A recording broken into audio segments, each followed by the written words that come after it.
Certainly people have hinted to me enough times that I need to keep meetings moving. So I think it's about 9 o'clock. So we are going to kick off if that's okay. And we keep it going. Are we able to just confirm that we're ready to go with live streaming? We're all good. Thank you. Look, welcome to the. I'm right. It is the first audit committee for the year, isn't it? It's not the first of the training. We had one in November last year, so it's great to have folk here. I've already strongly instructed my committee members that they can't leave the room, so we could almost lock the doors, because otherwise I could risk my quorum, because we've got a couple of apologies. But anyway, that's great. Thank you, Bede, for a good set of papers.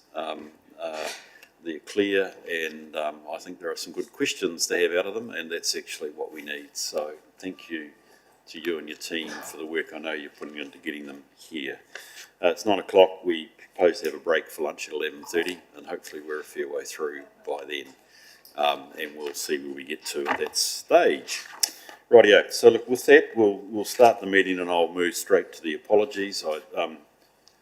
Scott's not here. I think it's pipe banding. I understand that's his business, so he's away for the day, and Peter is got. I think Environment Canterbury work that's forced him to change his plans. So to the rest of you, you can stay the rest of the meeting, I hope. That's good. Thank you, Nigel. So I'll move from the chair that we accept Scott and Peter's apology. Thank you, Nigel. I'll put the motion. All those in favour, please say aye. Aye? Did I hear aye? Aye. Those against? It's carried. Thank you. So you're going to have to shout because it's reasonably quiet. We don't have any matters of urgent business put in front of me, so we will treat the agenda as it stands, nor have there been any items of a minor nature that have been thrown at me. Is there any matter here that requires noting interests? Doubt that there is. It's fine. That's really good. So that gets us into the minutes for the meeting on the 28th of November. I think they're reasonably straightforward. I went through what I took out from the main action items, and Jason, well done. I think they all come up under the action point of 6.1, so I'm happy to move from the chair that these are taken as the true and correct record. Have a seconder, please. Thank you, Nigel. Any discussion, any corrections that you've picked up? None? I'll put the motion. All those in favour, please say aye. Those against, it's carried. Thank you. Right, so I think we're into 6.1, thanks.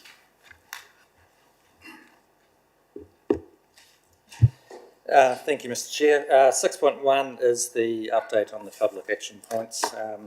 Most of these sort of come from the minutes over the last few meetings. In terms of the item 3, governance policies, so this is around having the interest register published on the website. So where we are at with this is that we have received all the interest registers have been received from the elected members, and we've just had them reviewed from a legal perspective, and these have been sent back to the elected members just for sign-off. And once we get the last couple remaining ones of those, they'll be put onto the website. So website content has been written, and that's all ready to go up just when we receive that back. So we were hoping to have had that done by the end of February, but that'll be probably this week. In terms of operational risks, we've got a paper on the agenda around where we are as an organisation. We've got 5 out of 23 units complete, and we'll just work through that when we get to that paper. Similarly, with the credit rating review, we've had the Fitch review, so that's on the agenda as well. Item 6, there was an action to consider using comply with a number of times during the year just to lessen the impact, and we sort of expand on that point a little bit in the legislative compliance section in that report, where we, as an organisation, we're just going to focus on closing out the partial compliance matters first. We've got 29, and then I think at that point it's beneficial to do a staged rollout, and that will alleviate some of the, I guess, the administrative burden on the organisation. Health and safety performance report. This was around the improved reporting. Obviously, council use Assura. There's a new Assura configuration which we're working through at the moment, and this improves the flow of information and I guess the management of all the stuff that comes through it. This project is commencing this month and will be finished by the end of July, so that will eventually close out at that point. Item 8, we had been asked to bring forward the capital spend project management audit. So the terms of reference for that's been drafted, and we've engaged Deloitte to undertake this review. Bearing in mind that this is looking at major projects rather than renewals, because we sort of had Waka Kotahi come in and look at a lot of the stuff during the year anyway. Fraud and corruption gap analysis, point 9. Sorry. Just on that, Jason, when are we expecting that report from Deloitte? They haven't started the audit yet, so I would have to... Can we talk about that when we get to the internal audit section? Okay. And then I can look at my notes. Fraud and corruption gap analysis. You'll remember that 2 meetings ago, the fraud and corruption gap analysis report was reported to this committee. We've had resourcing issues in the space, so again, I've engaged Deloitte to pull together the work on that. They're going to be doing some fraud awareness training. They're going to do some data and analytics in terms of all our financials and really have a review into that information. And they're going to develop a fraud and corruption control plan. We have developed a fraud and corruption policy, which we're going to bring to this committee, but we just felt it was beneficial for Deloitte to consider that as part of the work that they're going to do on fraud and corruption for us. In terms of item 10, risk management, we have that on the agenda today. Internal audit, point 11, the committee had asked for the 3-year plan, so I've got that on the agenda as well. Procurement roadmap and delivery, we'll talk about that under the business improvement status report for procurement, and the sensitive expenditure policy was signed off at the last meeting, and on this agenda we've got the sensitive expenditure for the last 6 months as well. So that's an update of where we are. Through you, Chair, Ms. Chair, just in terms of which ones we close out. Right, I think that's a good idea. So, strike 23 is still open. We have to say it's open because we haven't got all the site yet. Yep. So, that's open. Tracking operation risk is closed, but we'll put on that as credit rating. I think the risk and assurance report we can close. I just wanted to check, it's a follow-up report on health and safety, but I think that remains open because you still want to give us the results out of BI. Yep. Risk and assurance, I didn't know whether this was open or closed. I suspect from your comment, Janice, you would like to see this remain open.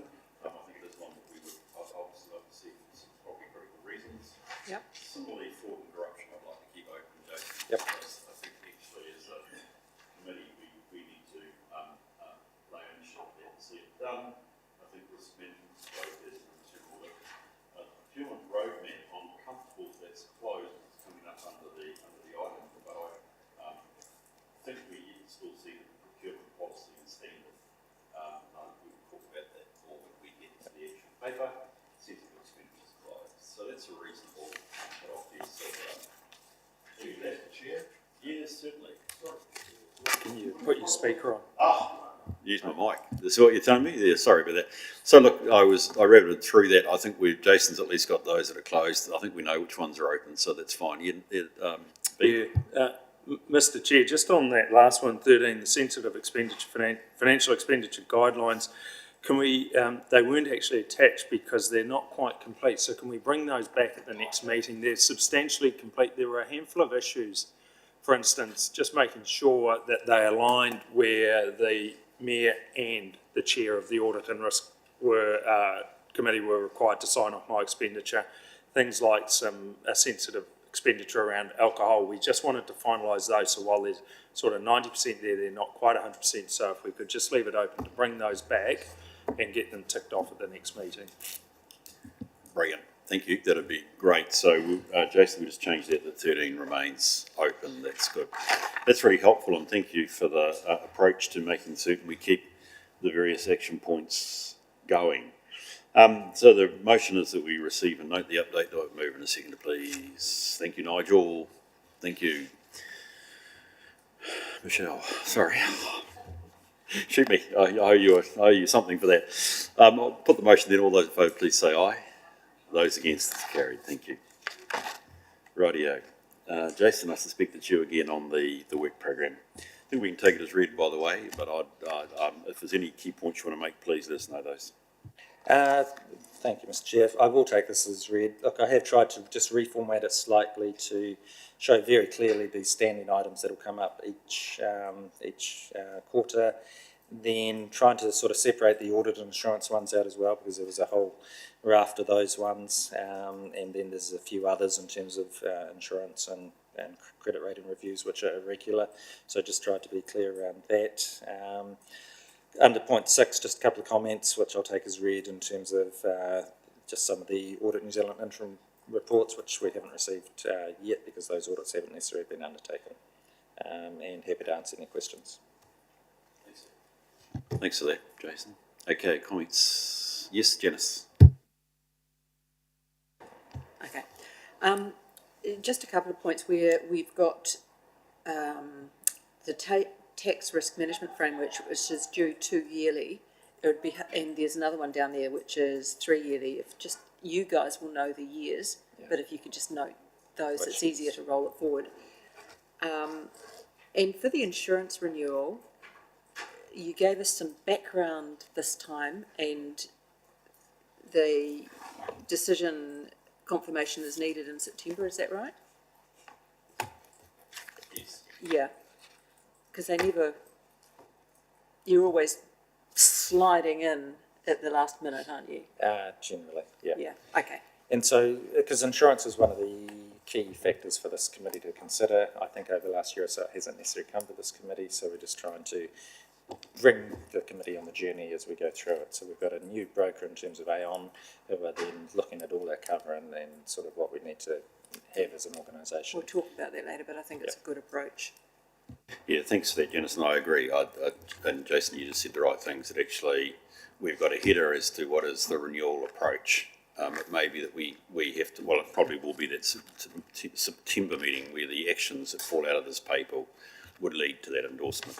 But that's quite correct. That's, I think, timely, Janice, because 1 November is essentially our primary renewal date, right, Jason? Yes, normally it is. Yeah. Can we cover that off? Okay, we'll do that when we get to the report. I just need, all I'm trying to do here is to make certain the ticks are in the right period so that we have a chance, as you said, to be as a committee concerned about how we incorporate insurance into our risk management strategy. But we need to actually confirm the strategy prior to the placement, otherwise we aren't, it's just actually going a long way back to Janice's point. Look, could I just have a say? I think actually our table on number 5 isn't right. Sorry about this, Jason, but I think we've got to change it. And I'm conscious we also got John on board here. Welcome, John, to the meeting. And I think firstly we haven't got an interim management report, an audit management report now, so that's, I'm just going to go back to June, I presume. And I would presume we're only going to get one, given I don't see there's any point in expecting and going to the cost of an interim report and a final management report, where I presume we'll just get one, and that's got to be scheduled for June 23. But it will go back to March. Oh, but yes, but we're talking, yes, yes. So in fact, March 24, there should be there is one there for the interim management report in March 24. So that's right. But this for March 23, that's already redundant. So we need to have it in June. I'm not happy or comfortable not having an annual plan for the audit now, which is not a criticism really of either you or John, but I just want to reflect that we should have, for what is a normal year, our annual audit plan or arrangements, whatever we call it, because this is a normal year where everything has to be signed off, the group has to be signed off by the 31st of October, and I've had strong indications from the Office of the Auditor General this is a normal year, and in a normal year I would expect the arrangements to be with us in March. So we're out of date. Sorry, we'll just see a minute, Janice. So I'm not prepared to wait for council to receive an annual plan before June bid. So I am going to move an amendment, or rather I'd like us just to consider substantively that actually by 31 April you delegate to me and to BEAD the chance to clear out the annual plan for the audit. the plan for the annual report for the 22-23 year, so that it's received as only information only in June rather than an approval. Because that's too late, because 31 October becomes a critical date here. That means the draft annual report review, so that's an impost on you guys, Jason, and also John, and the review audit representation letters need to be in September 23 or October. We need to think about the dates, but it cannot be November. Otherwise, we're planning to be late, and we're not planning to be late. I think also that the LTP 3-yearly arrangements letter needs to be with us in November 23. Can't wait till March 24. That's way too late. Given you're going to be a 1 July kickoff with the LTP, so we have to have that in November. It just is the only date that it could be. But we will retain in March 24 the 23-24 annual report plan. So that just all needs to be tidied up, which is not a direct criticism, but it just doesn't fit with actually everything that's been expressed about our needed accountability and when things are going to be in place. I'm happy to give you the full detail of that if you I know you've been scribbling it down there, but we have to bring it forward. That's the bottom line, Jason. Otherwise, we're planning to be late, and none of us should be planning to do that at this point, I would have thought. Mr. Chair. You're welcome, John. Go for it. Right, so the audit plan, yes, I can have that to you by 30th of April, and I'll have the audit engagement letter to you then. I would hope to have the audit proposal letter, which is the fee letter, to you by then as well. You said about the review of the annual report. If you're going to meet the 31 October deadline, which is what legislation says, then you'd need to have that at the September Audit and Risk Committee meeting. Thanks, John, on both counts. That's exactly what I said. Thank you.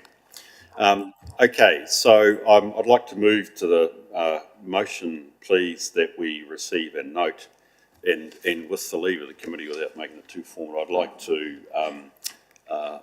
to add to this that you delegate the chair of the committee and the chief executive the task of approving the annual audit plan by 30. How many days in April? 30? Yeah, by 30 April 2023.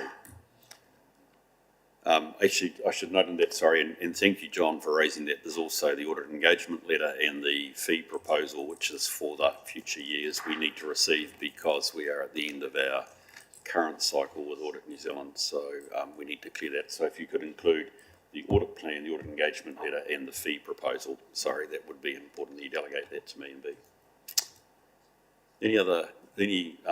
Seeing I'm doing this informally, does anybody want to add to that or question that? That being the case, I'll put the motion. Thank you, Nigel. Is there any discussion on the motion?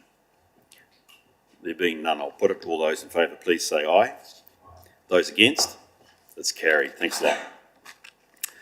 Appreciate that. That's really good to get that out, Jason, and to get a sense of plan going forward. Until audit. Thank you, Mr. Chair. So again, I'll largely take this as read. So this is an update on the 22-23 internal audit plan, and as well at the last meeting the committee requested that we bring the 3-year audit plan back to this committee for review. In terms of, I'll just quickly go through the 22-23 audits at the moment. So we've got the Engagement and Culture Directorate review. Deloitte are undertaking this. This has been delayed until April 2023, just a bit of resourcing issue within our HR team. And so they've been, I think we've got at any point in time 54, 55 vacancies that they're sort of going through at this point. So we've brought some additional resource in to help, but one of the consequences is just delaying this audit just slightly. The waste management billing from the contractors audit, This is scheduled for fourth quarter 22-23. One of the issues that councillors will be aware of that we're talking a lot about, one of the drivers of our annual plan is the waste contract, and so this is timely just to look into it in a bit more detail from a contractor perspective, and we'll hopefully also understand some of our budgetary issues associated with that as well. So at the moment it's scheduled fourth quarter 22-23. If I can find the resource from Deloitte to do it early, I would like to bring it forward. Capital spend, as we talked about before, terms of reference drafted, but we haven't undertaken the audit yet, so Deloitte are going to start that, I think, in about 5 weeks' time is their timeline. The sensitive expenditure audit is about 90% completed. We lost our resource who was finishing that, so Deloitte is going to close that out for us and then we'll issue the final report. Forestry is on this, and asset management scheduled for first quarter 23-24, and then we've just finished our onboarding and induction process and exit processes. So that's an update on the audits. In terms of the 3-year audit plan, this is what we planned at the moment. In my view, it's a little out of date, so what I'm going to do is when Deloitte are in doing some of these audits, they're going to go around and meet with the general manager or group managers just to confirm that these are the risks that the organisation is actually facing. So that, look, I've said that it remains dynamic and that we get the right assurance in the right locations. So that's what it is at the moment, but it may well change, which I can bring back to the next committee. But interested in any committee feedback in terms of what some of their priorities might be or areas of concern. So happy to take any questions. Thank you for that, Jason, appreciate that. Gosh, your name's badly done today, sorry about that. Brilliant. Okay, questions for Jason? Couple from me, Jason. Look, and I think we just need to perhaps acknowledge with the challenge of filling our risk and assurance manager role, as I take it is what we're faced with here, you've obviously reached some form of engagement with Deloitte, correct? Yes, I have. So at the moment we have no risk and assurance manager or a risk and assurance officer or a risk and assurance support officer, so there is no risk and assurance team. So we're largely carrying it internally with Sam and myself, but it's got to the point where we've gone out to market with a risk and assurance manager role. I've got someone who will fill the officer position who does a lot of these audits, but sometimes it's good having an external viewpoint on some of our, say, even our contractual things for enviro waste. It's good to get someone external to come in and look at it. So there's a balance between some of those internal control audits and the external ones. And I think having the relationship with Deloitte, being able to come in and resource up, I think is useful to us. Yeah, look, oh, sorry, Ben, you got a comment to make?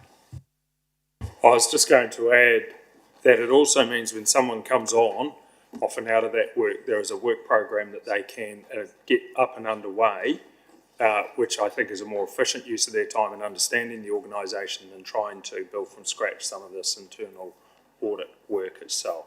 And it does keep the internal audit work program moving.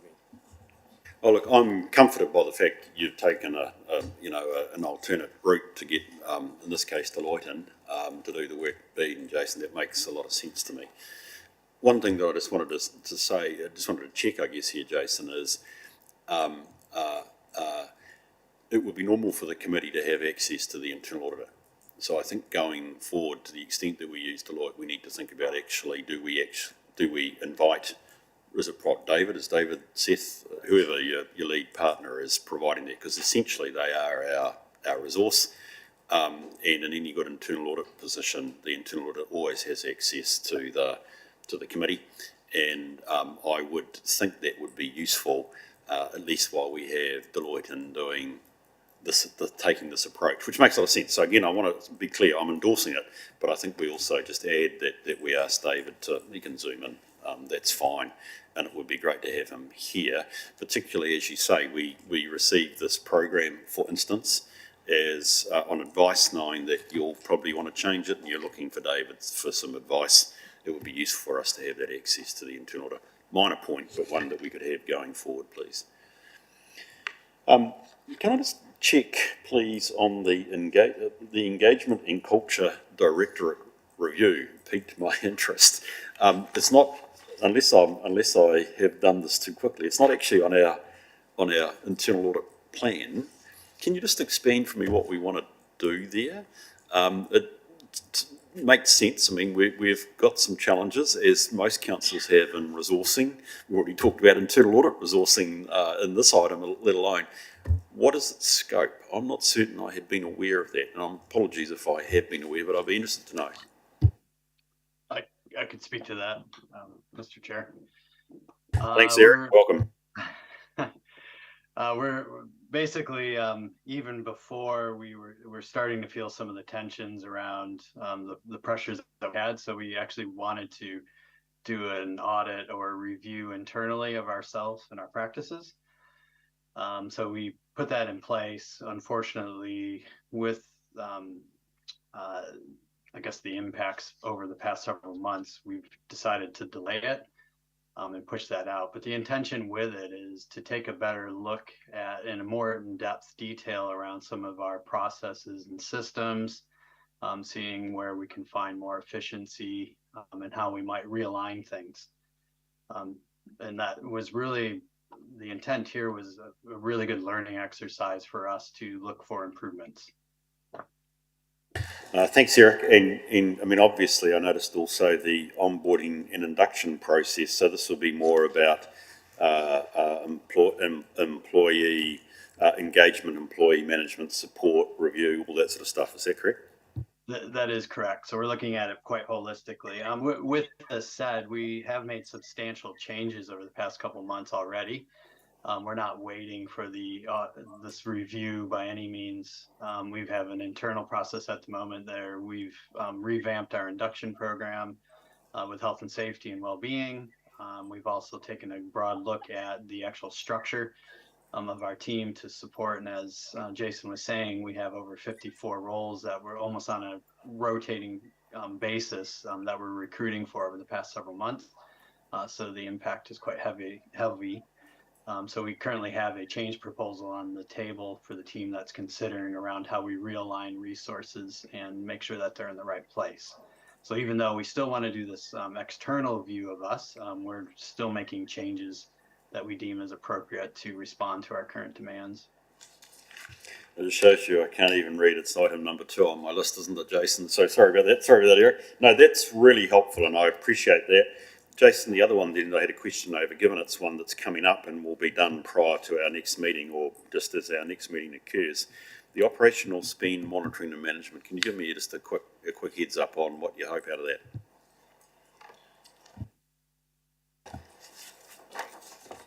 So really that is just looking at, I guess, the way that we monitor, obviously our spend, but from a financial perspective as well. So to look at our internal reporting through to unit managers, team leaders and SLT in terms of financial reporting, in terms of looking at what sort of controls there are around the spend, and there'll be some data analytics as well across that, just looking at how it compares to prior years and whether there's anything unusual that sort of sticks out. So to be fair, it's still being drafted, so that's just off the top of my head at the moment, but we'll give some more thought to it. Oh, as an accountant, I love the sound of that one, Jason. So I'll be very interested to see the results of that. It's actually quite impressive. And that I think from the perspective of this committee will be a very, I mean, they're all interesting, but that will be a really important one, given you're going to the heart of our financial management and control. So I'll be very interested to see that one. Pete, it looks like you're about to break into song. Oh, no, I agree. I think I'll let Janice talk, but I think for a while the accountants, I guess, and some of the others, like the engineers have, I think, looking forward to it. I'll let Wade, Janice. A couple of questions. The onboarding induction process and exit process, it says it's been an audit, the audit is complete. Was it an audit? Has it been through this committee, the report back on it with the findings and recommendations? Eric, are you able to assist with that one? I actually don't think we did bring a report back. I thinking through it, I think no, I don't think there was an actual report back, Janice, on that. So I think it's a good, valid question there. Yeah, because I think if it is an audit and it would have had recommendations and it's on the plan, then it should be coming back through here so that the recommendations can be Yeah. considered and tracked.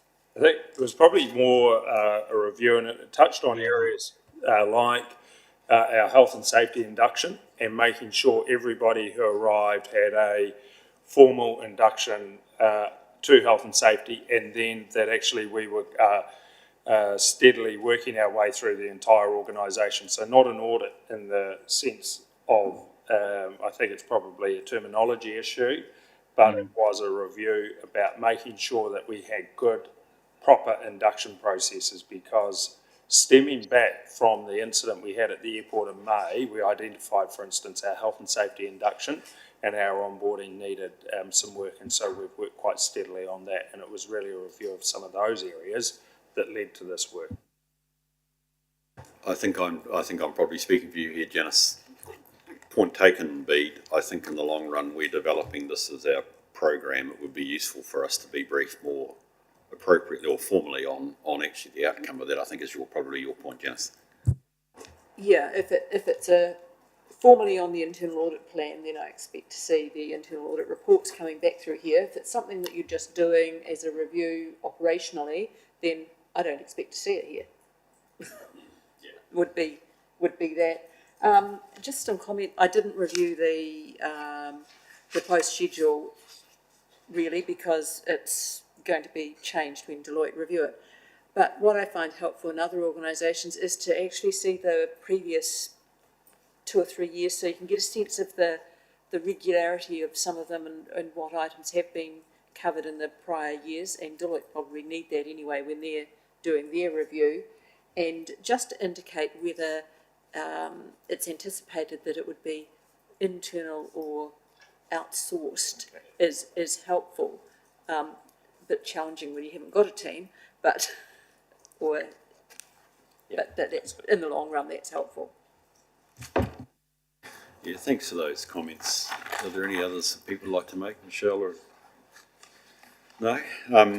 I think it just reflects, Jason, from my perspective as chair, we've got some good reports here around risk, but we're risk and assurance, if I can re-paraphrase what an audit risk committee is, and this is our shop window and on the assurance side. So and I appreciate that without the resource, you haven't had the ability to put that attention to it. But I think with Deloitte on board, so well done, big tick, in your ongoing work to get a new auditor on board.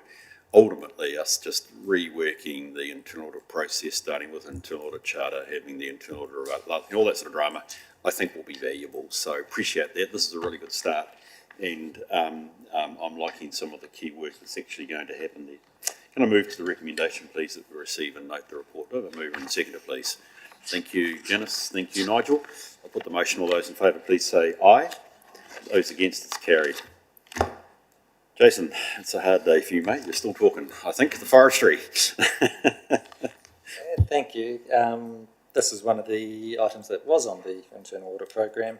And look, to your point, Mr. Chair, it does, when we get a report, it actually does create good discussion. It creates some energy around the table in terms of talking about some of the things that come up and what we can do as an organisation to be a little bit better. So I've got Andrew Dixon here and Bill Steens, who's Head of Parks and Recreation, to sort of talk to some of this in terms of the questions, but really the whole purpose of this audit was really to evaluate the adequacy and effectiveness of the controls, processes and procedures in place, really around risks in terms of the way that we manage our forestry assets. There had been an independent forestry consultant in the last 5 years. You have to do a forestry management review that was conducted in 22. Largely the controls are okay. There are 6 findings which were raised, which happy to walk through. One of them, I guess, got the interest of the Audit New Zealand Director around the potential contingent liability of $8 million. We've certainly been going back and forth with Mr. Mackey over the weekend and identified that we don't need to report a contingent liability in that space because we're going to continue, we're not going to not have a forest in that location type thing. So, but we'll have a further discussion around that if required. So, Bill, was there anything you wanted to talk to in relation to this first, or happy just to take questions? Welcome to the meeting, by the way, Bill, and thank you for being here. I'm grateful because, as Jason said, it's always good to get a report. You're able to then speak to the person that counts. It's great. Folk, do we have questions for Bill or indeed Andrew or the team?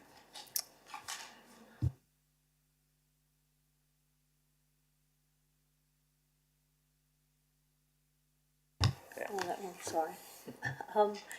I just wondered about the ETS liability if the trees are windblown or catch on fire. Is there a liability in that instance, or will they be replanted and so there is no liability?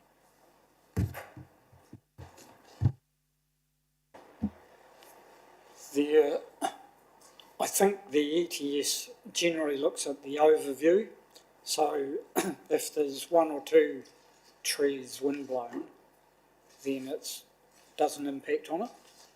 If, for instance, the whole or a large extent of the plantation is wiped out, then we would replant anyway.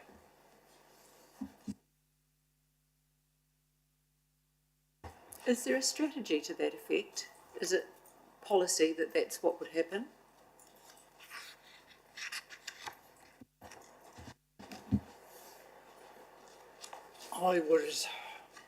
To be quite honest, I can't tell you right now. That's certainly what happens in practice, but I'm not sure whether it's documented as such. But certainly the replanting by rotation is practice and policy. But it comes down to, I suppose, the extent of any damage or loss. If there's half a dozen trees, you wouldn't worry about it, because bear in mind, excuse me, different stages you thin the plantation anyway. So if it's within that parameter, it's non-material. This is a broader discussion around, I was thinking more around climate change, adaptation, increased storms, changing wind directions, increased fire risk, all those sorts of things when I was reading this paper. And just to say we would typically replant, and I don't know where all the plantations are, but we'd need to have some cognizance of that changing environment. And I thought it was helpful that Andrew noted about needing a strategy for forestry, because that's helpful even for the contingent liability discussion. Yes, I agree entirely. We do have a lot of smaller forestry blocks spread out. We're aware of which ones, so there are some wind tunnels that come through the hills. They're higher risk, but for fire usually, so we've got 235 hectares, I think, off the top of my head, largely in 2 hectare blocks. So you're not going to take usually a big hit from fire, and your wind is dispersed as well. So to some extent, we're self-insuring from our diversity of location, but I agree with you, documenting those processes is helpful, because then you can understand it better.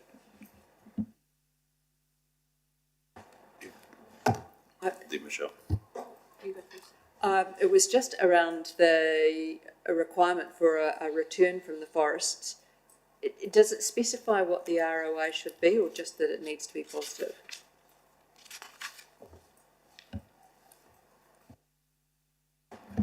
It doesn't specify a return on investment, and some of that is rather than going into the general funds, is in, for instance, we've got a report going to the Geraldine Community Board this week where we can't plant in commercial forestry because it's too close to an urban area, and the district plan won't let us do that. So it's being planted into permanent native forest, and that you can still get the ETS on that. So that when it transfers out of the commercial forestry operation into the other area, but there's still the ETS, then some of that is classed as a return. In other words, the rates don't have to pay for that funding. Thanks, Ed. Michelle? I just had a question about the reserve. Where does that come from? Is that from when we've harvested forest in the past, or is that just an allocation out of the general rate that we just put into that reserve every year? That is, I think, a new reserve fund. There used to be, so it comes out of the forest, so harvesting. So what we had previously was an ongoing forestry account that had an opening and closing balance from one year to another. There's been a reserve set up. In practice, it keeps, because we don't harvest every year, we need to keep the operation going, and there needs to be the ability to do that without dipping into rates. So in what has happened in a few years, there has been a return of $50,000 a year on average. Your rate of return, but that can vary. It can be up and down. And again, there was a period where there was a big windstorm that did wipe out large sections of trees, so therefore there was no return for a number of years. So that is a risk. Just a question around the district plan. Are we being proactive about that, given we're reviewing our district plan at the moment, or are we just, in relation to forestry, or are we just going, it is what it is? I think in that particular place, it's right next to Geraldine, and I think it is both pragmatic and common sense in that particular instance, is that we go with a more permanent plantation forest, plus there are recreational uses which will go in there. So I don't have a problem of what the recommendation is in that particular instance. I'm sorry, but what about in general? Like, have we actually looked at our forestry strategy in the district plan and ensured that it's going to enable us to do what we want to do with forestry? There's no forestry strategy. Yeah, well, I know that's, yeah, sorry. That's some of my point. Not. That was a question I had as I was reading this, is why does the council have forestry? And I know there's a multitude of reasons, but I was just going, is it historic? Is it commercial? Is it commercial use of land that we have? Is it amenity? Is it carbon offset? Is it all of the above? That was just running through my mind as I was reading this. So initially, Sorry, Bill. yeah, it was to use some land. There was reserve land set aside for plantation purposes, which was historic, and there's quite a process if we want to get out of that. So it is a good use of that land. We also get ETSs. There's a little bit of recreation, but most of it's not. Thank you, Bill. Pete, have you got a comment? Yeah, look, thank you. To your point, Janice, it kind of is all of the above and probably a bit more, and I think it's the value of a review like this because it does actually frame up. So my understanding, and I'll allow Bill to correct me, is that it's largely been historic, that we've taken these pieces of land. They're not, many of them are quite small and not overly useful for anything else, so we've put them into trees.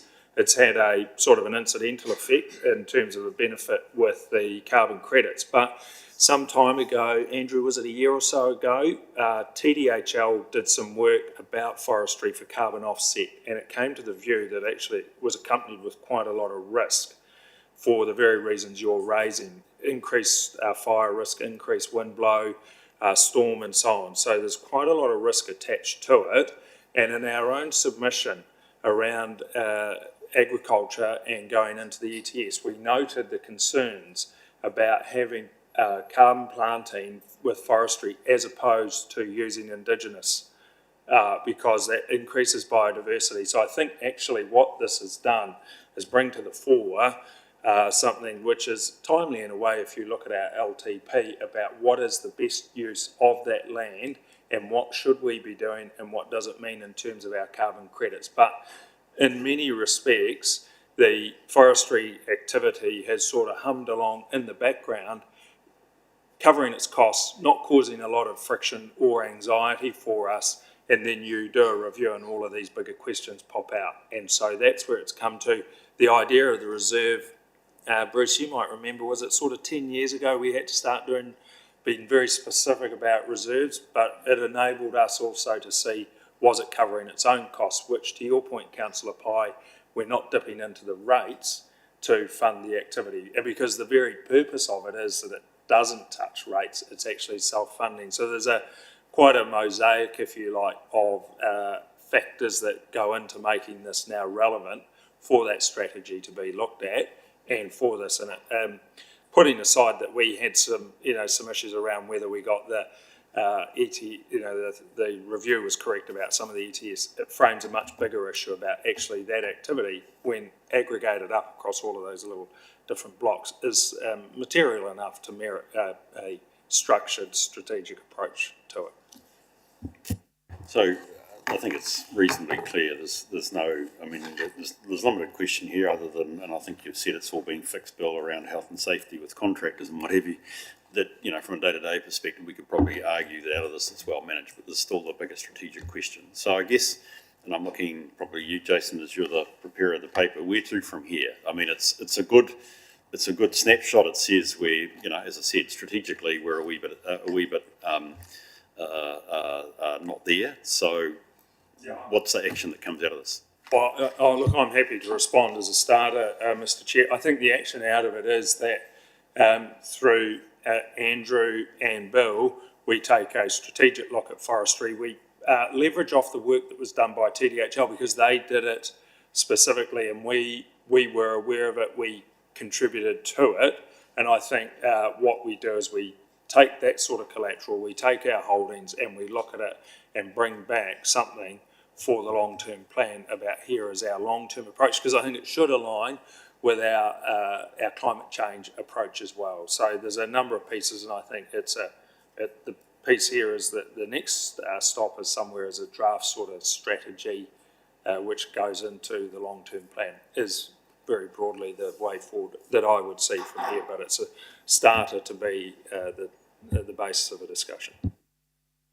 Yeah, just like to point out that the forestry blocks are reasonably small, and as far as ETS is concerned, we're only talking about 10,000 units anyway. They're pretty minor.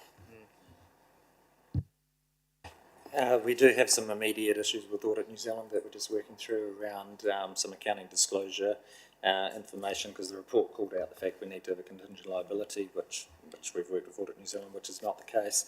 But we do need to just update some of our intangible asset disclosures in our annual report. So that's what we're working through at the moment as well. Brilliant. Okay, well, I think that means then, Jason, that we will receive and note the report.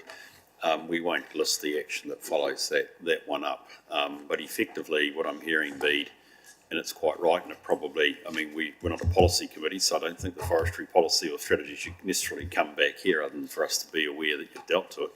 Is actually you're indicating that this does have its hook and around a number of things that relate to the LTP, so this needs to be done within the time frame and the framing of the future, the coming LTP.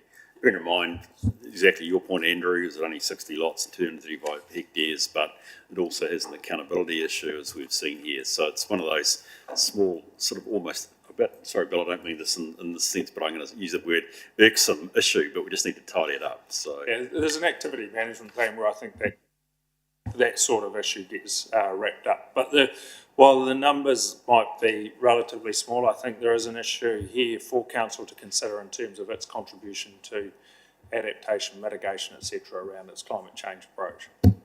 I agree entirely, so that's good. Okay, so I think from the perspective of our work for council, it is to receive the report. I'm comfortable that it's well there, and you'll work through it in some other in an appropriate way through your council systems. So I'm going to move from the chair that we receive and note the report. Do I have a seconder, please? Thank you, Nigel. Any discussion on the motion? There being none, I'll put it. All those in favour, please say aye. Those against, it's carried. Thank you. We move on to the outstanding recommendations register. Thank you, Mr. Chair.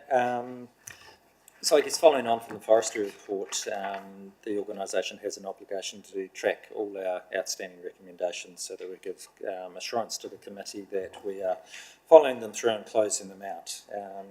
So this paper takes all our previous audits and reviews and puts all the recommendations which are outstanding into one place. Since the last paper, we've closed out 8 recommendations, 6 of those in relation to the payroll review and 2 in relation to sensitive expenditure. There are 51 outstanding recommendations. The concern is that 45 of these are currently overdue, and so we tracked that, which was at the request of the committee 2 meetings ago, in terms of just striking through the date from what was originally in the report at the time and what we're planning to do now. So of those 45, 23 actually relate to the Audit New Zealand recommendations. And so normally what happens, Audit New Zealand do the audit, they close audit recommendations down and we can take them off. But because the audit is still ongoing, we haven't been able to close any. A number of the recommendations we have closed, we just need Audit New Zealand confirmation that we've closed them. So those are sort of more than half of them. 8 relate to the fraud and corruption gap analysis, which we talked about before. We've got Deloitte coming in to close those out. There are 6 overdue in relation to the ALGIM, Local Government Information, Association of Local Government Information. And so these relate more to, they sort of hang off the information management policy. So we're currently updating our information management policy. It's going through some internal processes before it gets to SLT for approval. Once that is approved, then a number of these other recommendations sort of can close off. 5 relate to the rates control review, which we're closing out by June, so those are all actively being managed. 1 relates to standardised cash handling policy, which we're closing out in a few months. We're closing out 1 next month in relation to allowances, and the P2P procurement to pay process will close out the remaining issue at CBay around just the way that that's been managed. So that's where we're at, so happy to take any questions on any of those items. Thanks for that, and I appreciate it's quite a bit to manage and follow through, but it is important, so thank you for that work. Jason, is there a comment folk would like to make? Jason, I appreciate and totally understand the need for the audit to get through. It does mean that we are holding back yet again. So I get a sense for us as a committee and for you as the lead here, I think we need to make certain that we've had a hang of a good jump in clearing these by 30 June. I appreciate the need to get that audit through. I am looking and expecting a big reduction for the next meeting, and I would appreciate that, particularly around the audit. But I also think there's a reasonable number of others, and it would seem to me that 30 September, given what I've read through here, it seems to be the time. So I suspect by 30 September we also have additional items from our external audit. But if we could just keep a focus on nailing these, that would be valuable. I want to ask a question which perhaps it's rhetorical, but I think I would like to ask it. In the interim, I mean, the issue is we want the business improving, we want the recommendations done, because we'll be a better organisation for it. Are there any immediate, sort of day-to-day management, business as usual risks that are heightened because we have not closed these off? Bearing in mind that a good number you have, but we're waiting for John to take them off. Look, I don't believe so. I think in conjunction with the work that John Craig's leading throughout the organisation in terms of operational risks and strategic risks, we're not seeing anything come out through that process which would, I guess, impede on these. The Audit New Zealand ones are straightforward, we'd just like to have them closed. Some of the other ones, like forestry, they present good recommendations which are important for the organisation to close out, which we're working towards. Resourcing aside, I don't see that there's any, it's not impinging on our operational basis, I don't believe. If you, I'm not setting you up for what I see as risky. I was a wee bit, I have always remained a wee bit worried that our information management strategy or policy is outstanding.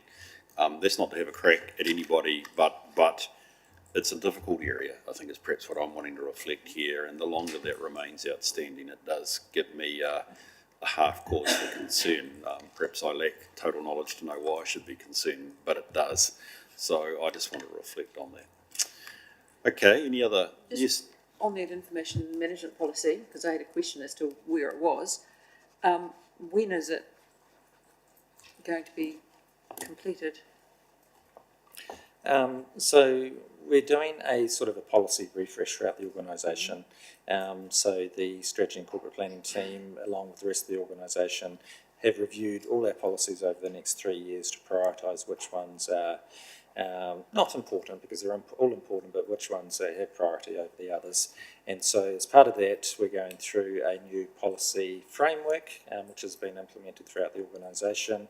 These policies then go through SLT, but before they go through SLT, with Nigel Ingram and Malcolm Alexander is helping give some critical friend thinking to our policies before they go through SLT, just so that we can ensure that they're consistent with other councils, that they hit all the key risks, and that they're well managed.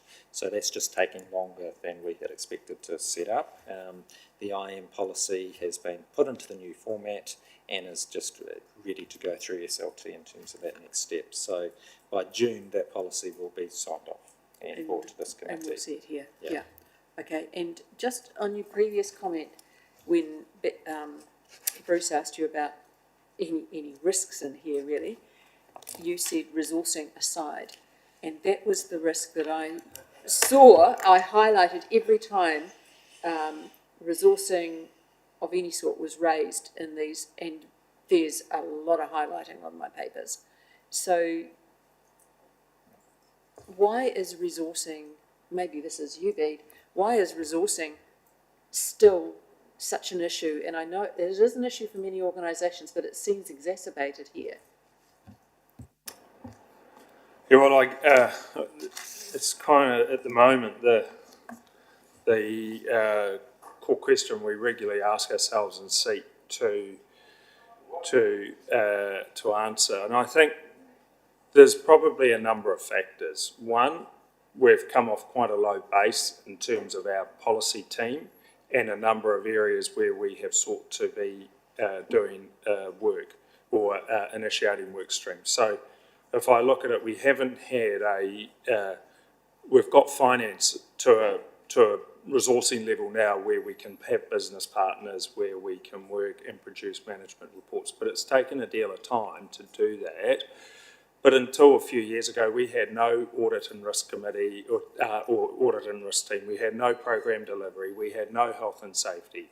We had a very, very small policy team that was part-time. And so building that up, and what we've identified as we go through, and it was particularly with finance, was a lot of the systems in finance needed to be updated for us in order for us to actually identify where some of the areas were that we needed the resource.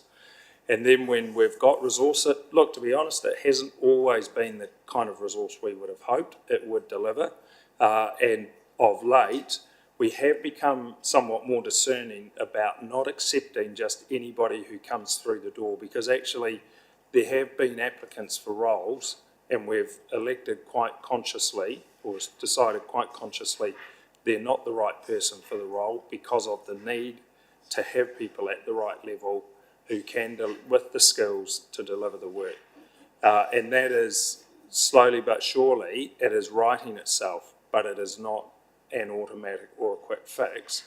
And so what I would note here is that progress is slow, but there is steady progress in the right way, and we continue to build the blocks that when you say, Bruce, you expect to see significant change in June, well, I think we will, because we have been steadily doing it, and we haven't gone to just put a veneer or a quick sort of coat of paint over the edifice. We're actually trying to build the corporate infrastructure in that enables it to be delivered to a really good standard. And so you touch wood, but to Jason's point, we have in a number of areas made sure that we've got the skill that we need, particularly in some areas like water, the three waters, it is really, really difficult to get people when, for a variety of reasons, they are getting lured away with very attractive options elsewhere. And so it is difficult and challenging when you're competing against larger centres where there are significantly more attractive offers on the table in a range of areas, whether it's finance, engineering, infrastructure, policy, RMA, building. A lot of those areas, they are getting offered significantly more than we could ever think to pay. And it is, we do have a number of initiatives in train in order to address that, and maybe later on in the PX it might be more appropriate to share some of those. Yes. Unfortunately, you didn't get the 3 extra pages to the strategic risk heat map, and people risk, or people not being able to attract competent individuals to TDC has been called out as one of the very high risk, even residually. And the 3 main causes that were identified, it said, one is around it's hard to compete with the private sector when it comes to salary and wages. The second one, generally, New Zealand's got a shortage of key resources, but a more important one, Timaru is not seen as a place to live. And that makes it really hard to attract good talent to Timaru District Council. It's not, no, not on the council. It's just, it is what it is, in terms that if you want good people in key positions, it's hard to get them here. But once you're here, you don't often leave, so. Not allowed to leave. If I could just give some sort of scale, I mean, not that long ago, the building control officers, for instance, Kāinga Ora became its own building control authority.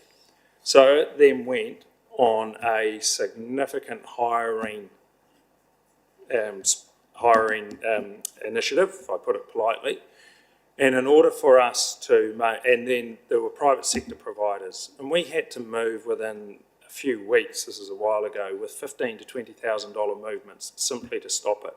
Andrew will tell you that in the engineering space, we're up against, increases of $40,000 for some of our people, and we're just not in a position to then hire at that rate. And so we end up in this really invidious position about trying to keep relativities inside the organisation and fairness, acknowledging that they can move. And what we've also identified is that the government departments who have had or government-related entities, they do enable a lot more flexibility in terms of allowing people to live in one place, work from home and travel at the government's expense to those. And it does place us in a really, really awkward position in terms of trying to recruit against a policy analyst who can live in Timaru, potentially earn another 20 or 30,000 working in Wellington, and they can work from home some of the time and get their travel paid the rest of the time. It is a challenge that we are seeking to manage, and we'll share some of that and maybe later on. Thanks, Ed. You've got a follow-up comment? Oh, just yes. a couple of admin-y things. When on the table, with the Audit New Zealand report, you get an indication of the date, so it would be helpful if the date of the audit was shown, just, like it says, the Crow tax review, just to give us an idea of how long they've been outstanding. And when they've been completed, if they sort of maybe drop them to the bottom of for a completed section, just one cycle, so that we can actually see what's been completed. And next time, it'll give you a real sense of achievement, I would think. Absolutely.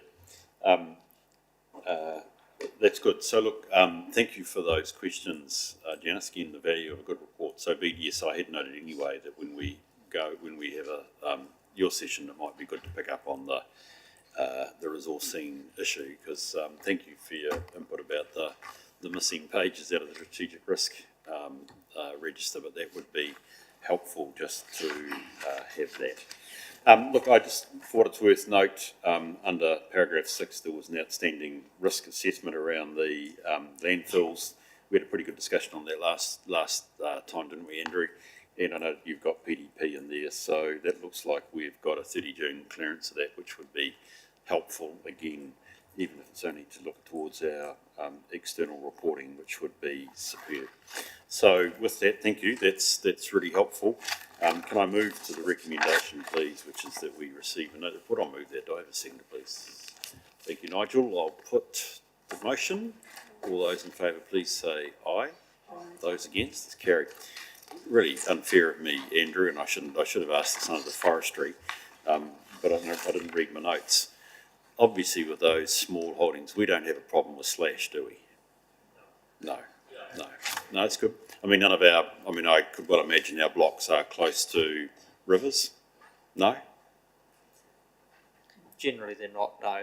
Okay. Yeah, but as I said, they're very small blocks, and we're not doing a lot of harvesting anyway. Yeah, okay, that's good. Thank you. I needn't take any longer. I just, one of those, dare I say it, because of my commitments in the North Island, I can assure you, and Gisborne, it's a lot bigger issue. I think if we move to, we're item 6.6, which is the Strategic Risk Register. And John, I take it you'll take us through this, buddy. Thank you, Mr. Chair. I'll take the report as read. Since the November meeting, there's been a series of risk workshops with SLT members to work through each of the 12 identified risks that came out of the August workshop last year. On average, it would take between 1 hour and 90 minutes to go through each risk. And basically, it was sitting down, working through the risk assessment process that was presented to this committee in November last year. And we've finalised that process, as you'll see, with the risk heat map, both with inherent and residual, as well as a table. Unfortunately, I'm not quite sure why, but there's an extra 3 pages added to the agenda, which I've handed out to the committee, showing the very high risks and all the mitigations associated against them and how they were effectively rated, and the work that needs to keep going with those particular ones. I do have to say I've got to thank the SLT members for their perseverance going through this, because at times it was challenging in the sense of having some good robust debate amongst themselves as to whether the mitigation fell in terms of effective rating. But as a first up exercise, I think it's a good result what's come out. What it does highlight is that there's still work to go, and this forms the basis of what we call an improvement plan of where we need to focus our effort moving forward. Thanks for that, John. Appreciate that. And obviously we already dipped into one of the high risks already with the resourcing on the personnel, which is superb. Folk, do we have questions and points to make with John, or indeed the rest of the management team here? Really minor point. I'd love this in A3. If that's possible. I struggled even with blowing it up on my iPad to work out which of the little bubbles were where. Really minor point, and a bit picky, but I'll just say what it's worth. I suspect others might have the same thing. Sorry, just on that, Mr. Chair, on the bubbles itself, that's driven, I can bump those up, but the way the logarithm works behind the scenes is that it's called catenation. So if I didn't have that mathematical formula in there, all the bubbles would sit on top of themselves. So you have 8 bubbles on top and you never see them. That's why they form around like they do. Perhaps as a, and I love the bubble, I love a heat map. A diagram tells what is a picture, speaks 1,000 words. But it might be that even on the table on the side, just to have on that table whether their residual risk is where it sits would be just really helpful, because I had to try and work out. Well, I can see in this that what is R5 and R11, but when I got to the next one down below, I was struggling to work out where they all were. And then I'm saying that off an iPad. Okay, that's brilliant, and that's useful. And what was I just going to talk about? Yeah. At this stage, I didn't necessarily have a lot of questions about this, John, but there were a couple of sort of systems type questions that I want to know. So firstly, I'd want to endorse what I heard you say, that SLT, have given you substantial time to go through this. Do SLT members own these risks? Sorry. Do SLT members own these risks? The risk owners for the strategic risk that's been identified. So that we working with them to work with the rest of the business on those areas that the mitigations are still rated not effective, not or partially effective with that. But what we're going to do through the next iteration is determine whether a mitigation is preventative, recovery or administrative, and focus on the preventative measures because they have the biggest impact should a risk materialise. I like that. I like particularly. I must admit, I just talk about prevent and detect controls, but I take your point that you're administrative and whatever, fit that one up. So in the situation of I'm asking the systems and process question here rather than getting into the detail of what we've just discussed and we will discuss. So you've got a situation of resourcing, where clearly the prevent controls today are not getting us to any sense of an acceptable, tolerable level. In other words, the gap between what our prevent controls give us in terms of resourcing versus where we want to be is too broad. What do you and the risk owner do about trying to close that gap? Or process. So let me be careful. I'm not asking about resourcing. We'll come back to that. But what do you do then when you're faced with that gap? So basically, it will go what we call a risk treatment plan, and identifying the steps that will need to be taken in order to move, a partial mitigation to an effective mitigation. How many steps are required in that? And then determining is it achievable in a given time frame, given that, one, we do have a resource issue within TDC. But again, that's a wider discussion with the rest of Beaton's team to say these ones will be rated preventative, this is the risk treatment plan for it, these are the steps in order to go from step 1 to step 10 in order to get there. Is this achievable? If not, why not? And what we need to do, and then put in a priority bucket. So of those preventive mitigations, what's deemed more important than, say, another one? So there's still another iteration of maturity to go with the risk management process. But as I've learned through the years, if we went to utopia straight away, I'd lose everyone straight away. I'd lose people. So we've started off crawling and walking. We're now going to start running. But it's going to come down to, again, SLC's decision, working with BEAD, and that is that what's more important from a mitigation that we need to put in place. Like you look at climate change, that's going to take 2 to 3, 4 years, some of those strategies that need to be developed and implemented to be effective. The people one that, is identified as a very high risk residually, that's going to take time too. So it's a process of working with the SLT members and stepping it out and see what's going to work for us. And through,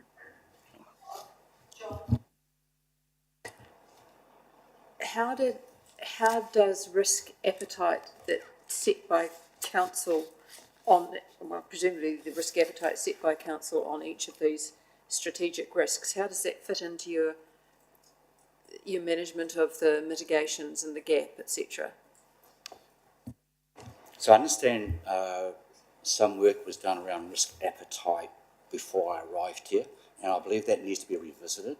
Based on that, we've changed the risk management framework to a more in-depth, really getting into the roots of everything. So what I'd like to do is review the risk appetite work that was done before I arrived and work with SLT initially to bring back to this committee in June as a revisit on that, just like the risk policy and framework will have to be rewritten to bring in the new process that we've introduced from the old one with that. But it's a good question, and that's why I said the black line initially is an initial, say, pinch point of erring above, still a lot of work to go, erring below, we're satisfied where it currently sits. I think we have done that. I think we did that with Andrew, didn't we, last year? Yes. Probably about June, which might have been before your time. John. August. August. Can I say my experience, Janice, with risk appetite is that you've got to almost continually revisit it, because now that we are getting I appreciate your point around the front end process. All of a sudden now I do want to know, gee, what is my risk appetite around personnel, and in fact I might, and I've had the arguments in committees, well, we might have to accept a higher level of risk. Well, if that's the case, let's do that. So where that leaves me, John, is, and I'll talk about this, well, actually probably I should be with you, but also with Jason. See, what I'd like now is, it would be great to have the risk owner for these high level risks here, and we talk through those prevent controls, and therefore what is the gap with that. Now we can't do all of them at the one time, so we better have a scheduled approach to that, but we could have a much richer discussion, I think, at this committee if we move on to that. So it's a strong endorsement for what you're doing. I'm not worried about running. If it's still walking, I think we've, as a committee, still got to walk a bit here or crawl. I'd be very keen that we start looking at doing that, because it actually makes a lot of sense. And again, I just want to stress thank you for that, but I also want to thank SLT that they're engaging. But hello, SLT, you need to engage with the committee as well, which is really important. The other question I then have, it's a final question from me about this, is, and Nigel, I might even be putting it your way, an increasing question around the committees at the moment is, how much does all of council know of our work? It's a big question, but I mean, here goes an important point. Let's just argue there's 3 in the red there, so the residual risk is really high. Do our fellow councillors know that? And I guess there's 2 questions, if not, why not? And the other side of that is, does it really matter? Well, hopefully it does, but I just want to raise that as a broad question, whether you might, or B, you might have comments on that. Yeah, I'm happy to comment. No, I'd say they don't, or to the degree that they probably need to. Yeah. Look, I think, John, I'm just going to add this to your task. Perhaps could I ask you to think that one through? I mean, I think one of the issues is, I'm really glad that you're talking with the owner, and if we add a wee bit to our work here, that we're working with you and the owner to understand the management of it. I do think equally we need to have some mechanism to be able to give a level of confidence, dare I say it, to our broader elected member, including, dare I say it, the local boards. Community boards. I think in Auckland here, aren't I? That we've got the risk either managed or not managed. Not managed, but it's beyond our tolerance level. I think becomes important. Thank you. That's me. Any other questions, Janice? Just a minor admin one, John. Can't see the trends here, and there might not be any trends yet, but over time when the mitigants start kicking in and that changes, it'd be good to see on the heat map those little bubbles, an arrow, and maybe. That's my intention. Cool. Thank you. Great. Can we move to the recommendation that we receive and note the report? Mover and seconder, please. Thank you, Nigel. I'll second that. I'll put the motion. All those in favour, please say aye. Those against, it's carried. Thank you very much. Bruce, just Yeah. on strategic risks more generally, the flood events, the cyclones, etc. Post all of that, has council sat in, or SLT reviewed the strategic risks? Because it's not just the impact of the actual events, it's the downstream supply chain, resourcing, infrastructure risks have all altered as an impact. I mean, it's as big as the earthquake impact was. Yeah. Has that been factored in anywhere? Yes, it was. So it was part of discussion when we did natural hazards, natural built environment and climate change. So there was some robust discussion around, because this exercise finished towards the end of February with the SLT members. So it was working on past experience like the Christchurch earthquakes as an example of a threat, but also flooding events too, looking at the Rangitata floods a few years ago and that type of thing, and just working from there. The beauty of this is that this is going to be reviewed every 3 months. So if there's any other mitigations that need to be added, they will be added to the process and reported to this committee. But it is a continual ongoing discussion around, especially with Gabriel of late, and there'll be something that will be popping up in my insurance discussion around insurance renewals about that type of event.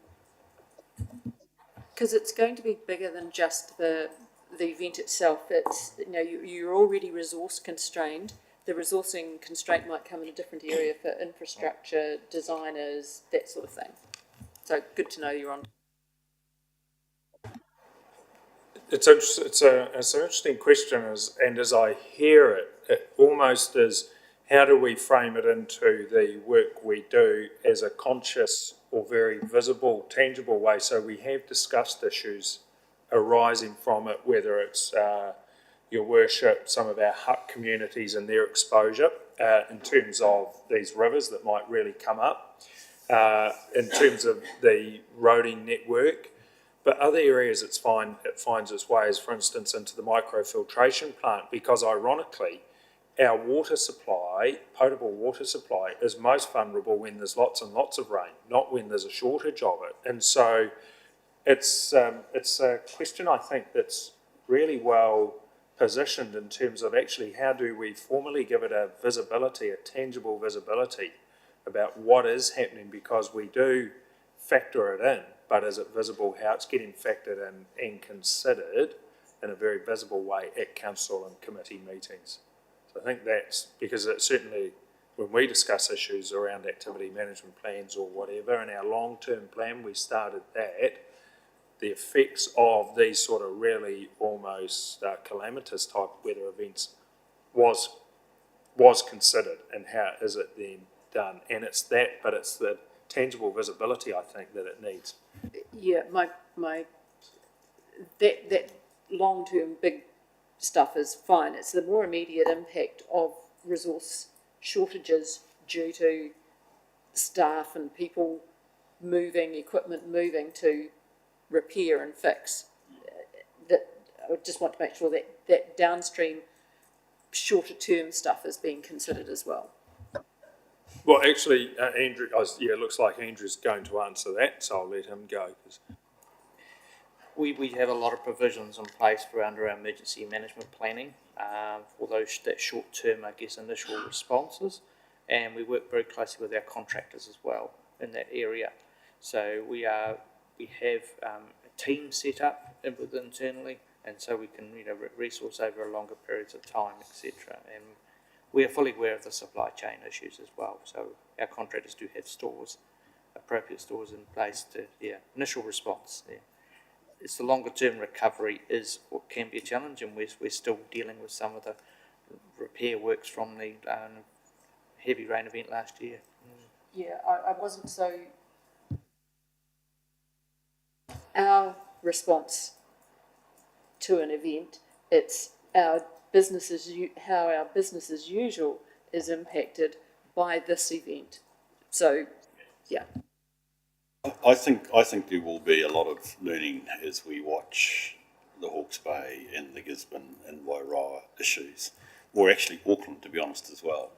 So we're going to get into the longer term issues about how we design and build resilience into our communities, which will be, dare I say it, significant matters going forward. So, yeah, Pete. I was just going to say, Janice, it might the Civil Defence Emergency Management Group, both at a executive level and across Canterbury, and at the joint committee level of the council, the elected members, actually have quite a work stream about dealing with interruptions to workflows and how we as a group, for instance, making sure, so Waka Kotahi, working with Waka Kotahi, so there's one source of truth about what roads across the region are open and what roads are not open, and other lifeline and utility type groups, and how they make sure that business as usual is either managed or impacted to the least degree possible. So that sort of... I'm not worried about our response to an event. Well, I am worried about our response to an event, but I was more wanting to. I've not explained it very well, so. Through Chair, maybe Janice, one of the biggest risks for us as an organization, and not direct response, is obviously around resourcing and staffing. As people get pulled north to respond to the emergency response, and just over, dealing with the impacts, it's making the market tighter for us to recruit. So we are considering that within our own discussions internally for recruitment. How do we continue that attraction, especially with contractors and consultants moving north? So not only will it impact us recruiting and employing staff, but also potentially getting consultants and contractors to do specific work. So we are recognizing that. Hopefully that's more aligned to the question. And I think equally, Janice, I appreciate that this may be a challenging discussion to frame, but we will find that Gabrielle creates a more profound response required out of local government. Now, that's not framed yet, even in the North Island, but it will be, and it's something that we will need to do. I shouldn't be talking about other councils' business, but you would be surprised at my risk committee in Auckland how real the climate change risk strategic discussion became at the last meeting. And that will become real for us. It's going to have a big impact on their annual plan, on their long-term plan, I suspect. It should have on ours as well, ultimately, in the way that's proportionate to the issues and risks faced by Timaru. So that will be valuable. Thank you for raising that. I don't know, Jess, quite which paper we'll just append that to the strategic risk question, because it was actually the elephant in the room, you named it. So thank you, Janice, for raising that. And I suspect, John, seeing we've sort of reopened strategic risk, I think this is something that actually almost as a line of a paragraph in your report going forward, we should just keep live as these lessons are learned, to see what are we getting out of Gabrielle, does it influence our assessment of our strategic risks, I think would become important. Thank you. Right, so we'll add that, Jess, in a sort of a semi-formal, informal way to our strategic risk discussion, and then we'll move on to the operational risk management. Thanks, John.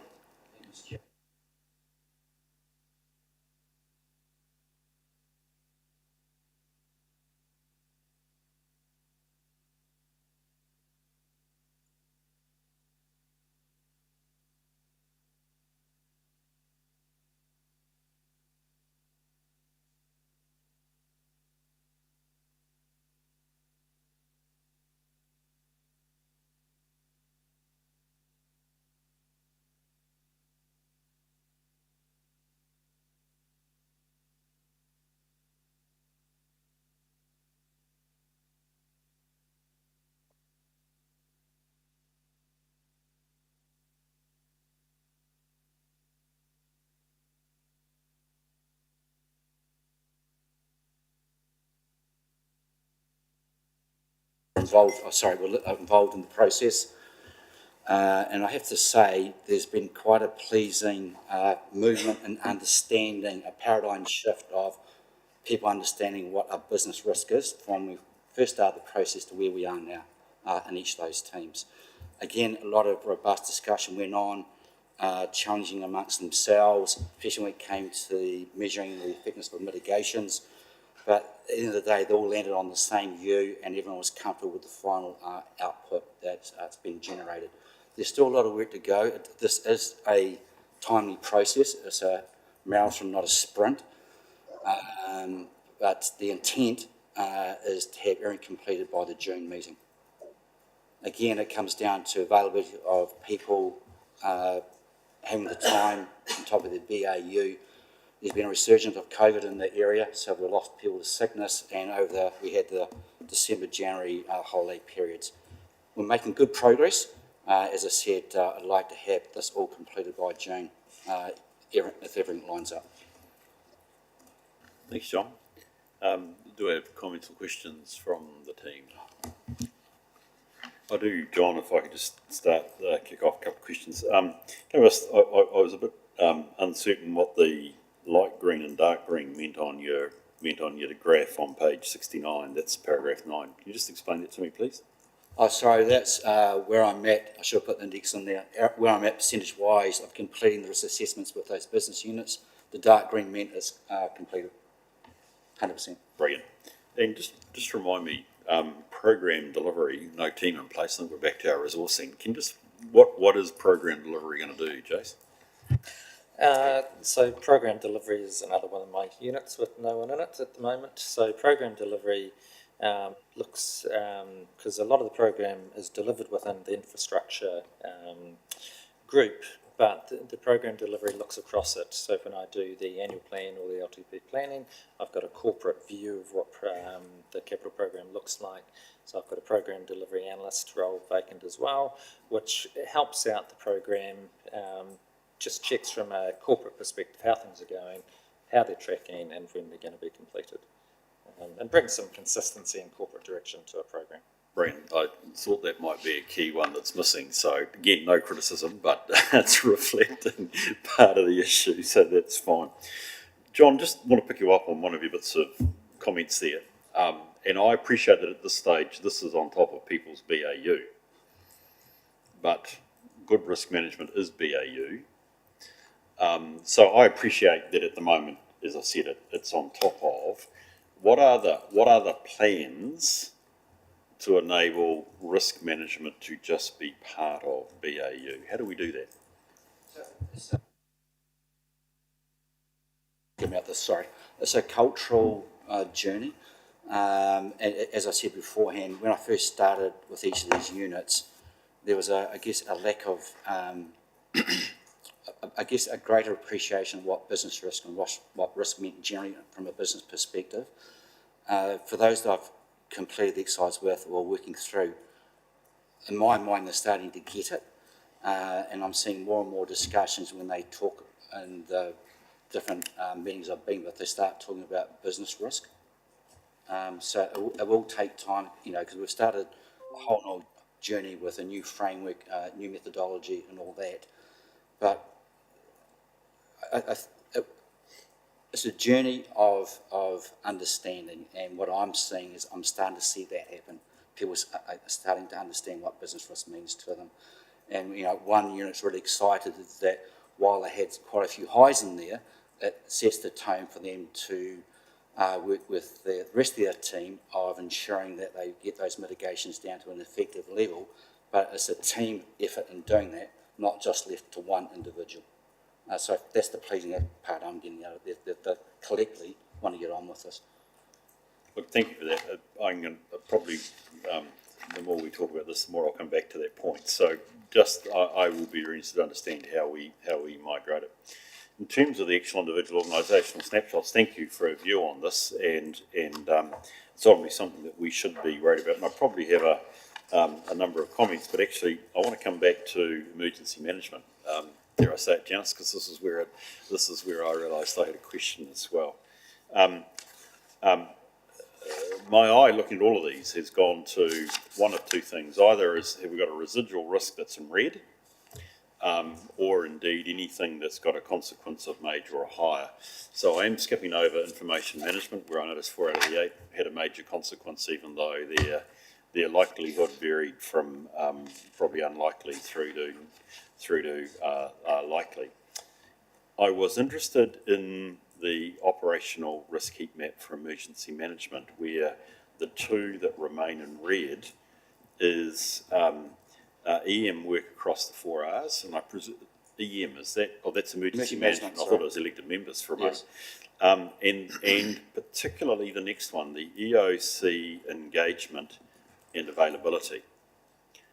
can you tell me about that? That worries, I mean, to be honest, that worries me. EAC, if I've got it correct, is sort of the core foundational ability for us to stand up and get going. And I did hear you say, Andrew, we've got this all under control. So I'm struggling to understand why this is a red risk. G'day. Through you, Mr. Chair. Emergency management comes under my corner of the business. I think I wasn't part of that conversation. It was between John and the Tier 3 manager, Phil Mackay, who's in charge of that activity. Having an understanding of it and the risks it poses to us, I think what it relates to is if we have an event that goes beyond 3 or 4 days, we will struggle in the intensity of that event to man the EOC effectively in such a way as it protects our people and the community. We do have some search staff capability in Canterbury through C10, whereby, prior to that, we have some informal arrangements with Waimati and Mackenzie, where we can pull people in to help. And then beyond that, through group, we have access to Canterbury, and then obviously through group, beyond that nationally, if it was a very localised event, through EMAT.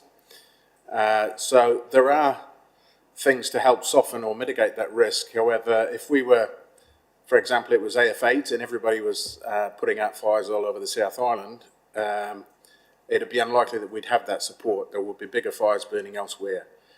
So that presents us with quite a risk in terms of staff burnout or being able to man that EOC, and I think that's why it's there and very high. Yep. And that's where the discipline that I heard is being applied to strategic risks is one that I would love ultimately, John, to hear in relationship to these organisational risks, which is that analysis around prevent controls. What can we do that the risk doesn't occur?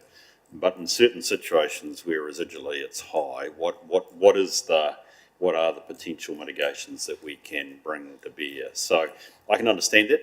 That's really helpful to know that you're comfortable that 3 to 4 days we can manage it. It's a high cubic flow on the Rangitata, and we've got to move people out of the huts. We can handle that. But beyond that, we might be stretched. So that's just valuable information. But the critical question now becomes: are the non-prevent controls, the things that help us try and get around that, are they adequate and in place? And that's really rich discussion that we can have in terms of actually helping with that. John, I think you've got a point you want to make. Yeah, that was the intent also from what we do strategically, do the same thing operationally with the group managers once this exercise is complete. The other thing on that one there too is that one of the mitigations that was brought out is identifying that during an emergency response, what BAU activities need to keep occurring during the emergency response and what don't need to occur. Therefore, they become available to man the emergency EOC. So that's a mitigation that was thought would be of good value to TDC to go through that exercise. Yes. On that one, I was interested in what 2 mitigants were not effective and what that actually meant.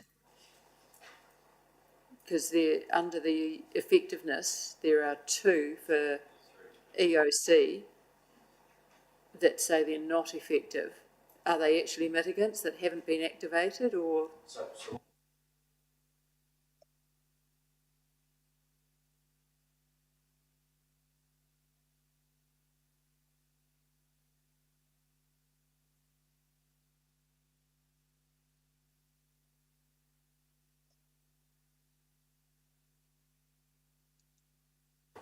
Right, this is really good. This is good stuff. And I'm conscious that you might have been landed with a report you might not have seen.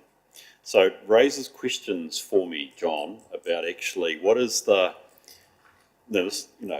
key thing around heat maps or risk analysis is that it's also, and if I go back to ISO 31000, it's a communication tool.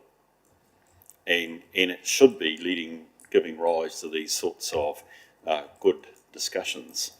When something, and quite rightly, you'd work with say a T3, sounds impersonal, with the relevant functional manager. What's the communication internally that translate risks? Because I would actually think from operational risk, and we haven't perhaps had this discussion before, but actually some of these ones probably we as a committee should need to know. But the question becomes, how do we manage the communication flow? I'll leave that probably as a rhetorical question, because clearly I don't know if it's been discussed, but to suddenly find out that, you know, a backup EOC, if that's a critical part of your mitigant, isn't in existence, which is not unknown around the country, actually it would be good to have a response on that. So there's a bit of a how do we use these tables as a communication so that we get that coordination through the council. So I'll leave that as a set of rhetorical questions. If you don't mind, just make comment, that's on me. Yeah. Meetings were meant to set up the group managers to run them through each of the outputs. Yeah. So it's been a timing issue with me, so I take responsibility for that Paul not seeing that. But the intent was for him to see it. So as each one is finished, it's to sit down with the group manager like we did with Andrew, the land transport unit. We had a challenge on that, so we had a discussion with the business unit manager and Andrew on that. Paul, you got a comment? I'm comfortable with the process through you, Mr. Chair. I was just saying it is a timing issue. I'm sure that John was going to get to me, but I am aware of the risks within the activity. It's just I wasn't aware of what had been discussed to inform this particular thing. I think what I'm trying to say here, Paul, is look, I'd appreciate that, you know, that not that you were caught out. I don't think I'd want to have it recorded in the minutes that you were caught out. I think what I'm just trying to reflect here is I'm really asking John that actually, as we develop our understanding of the nature of our risks, when certain risks get to a level of concern, they shouldn't be held necessarily by your EM manager, your tier 3. That actually this heat map suggests probably there is a level of escalation and communication which should occur. You know, and I'm just sort of making a broad argument. Anything that was high or major, you should be aware of and all over. And if it's red, it probably should come to us. You know, that actually would be defined in a risk management framework. And so really my rhetorical question to John is, do we have that in effect, and are we starting to put in play that level of communication so that risks that are outstanding and that are well, we're classifying in this way? Because actually in reality, you know, red, good, it's a strong communication tool for you. Is it right or wrong? How does it fit with the priorities that SLT are doing? That's the sort of thing that creates the rich discussion. So I think that would be great. It's good. It's really helpful. Thank you for this, because that was actually in relationship, Jason, to I think a request from us, and I'd like to perhaps suggest, John, that we continue this as you go through these, that we see them. I want to reflect that this is an SLT BEAD responsibility. We just need to have the assurance, but perhaps if we can just see the next iterations as they come through, it just gives us our chance to have a wee bit of input, but know that you guys are on top of it. And the other thing, John, that I'll leave there is actually that sense that you'll get from me, how do we make this BAU? Okay, which is really critical, okay? I'm going to move to the recommendation, which is that we receive note. I've asked all the questions, so I better move it. Do I have a seconder, please? Thank you, Michelle. With that, I'll put the motion. All those in favour, please say aye. Those against, it's carried. Thank you. Appreciate your work, John. That's really helpful, and to your SLT and actually Tier 3 colleagues, obviously, who have been involved in this legislative compliance. But he complied with.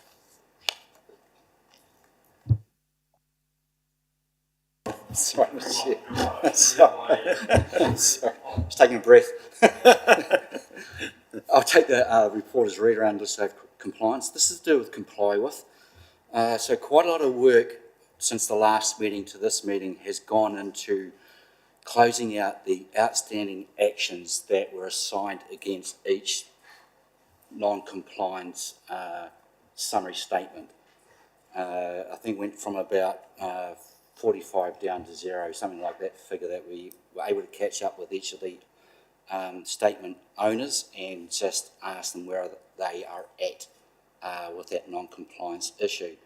What we then were able to do is actually close out some, but there's still 29 outstanding partial compliance areas that need to, in my opinion, need to be had a good look at, analysed, understand why they haven't been closed out or completed, and then take those findings to SLT and saying this is the amount of work, time, expense, effort required in order to close these out before we do another compliance survey. Otherwise, we're just going to go into what I'm calling a groundhog year. We'll just get the same result every time because we're not dealing with the issues that are currently there. They'll just keep coming up as being partial compliance.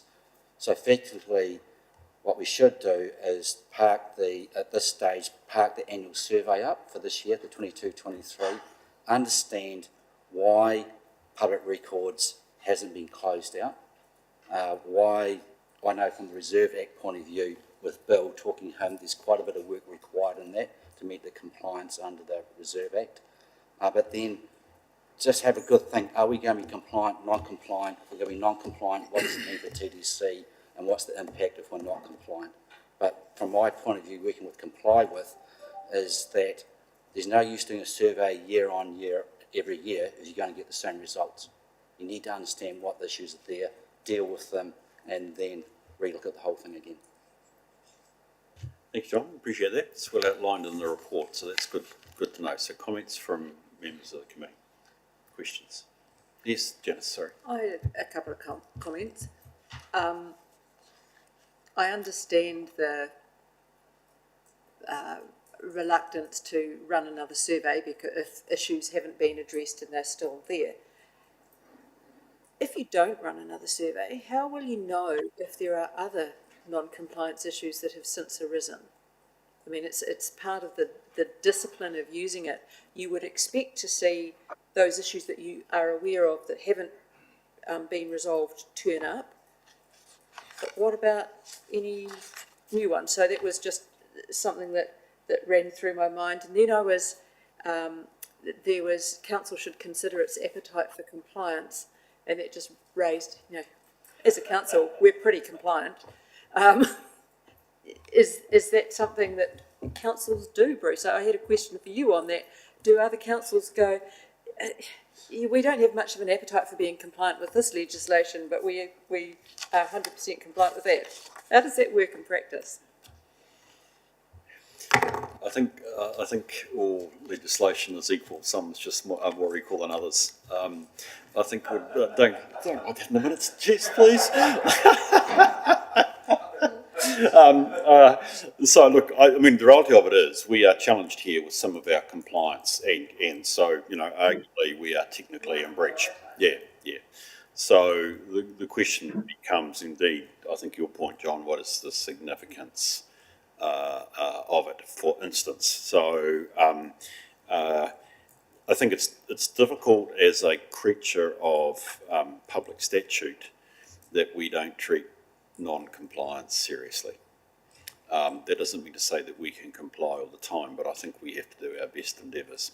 So look, John, I'm actually. You've read my notes, actually, by the way.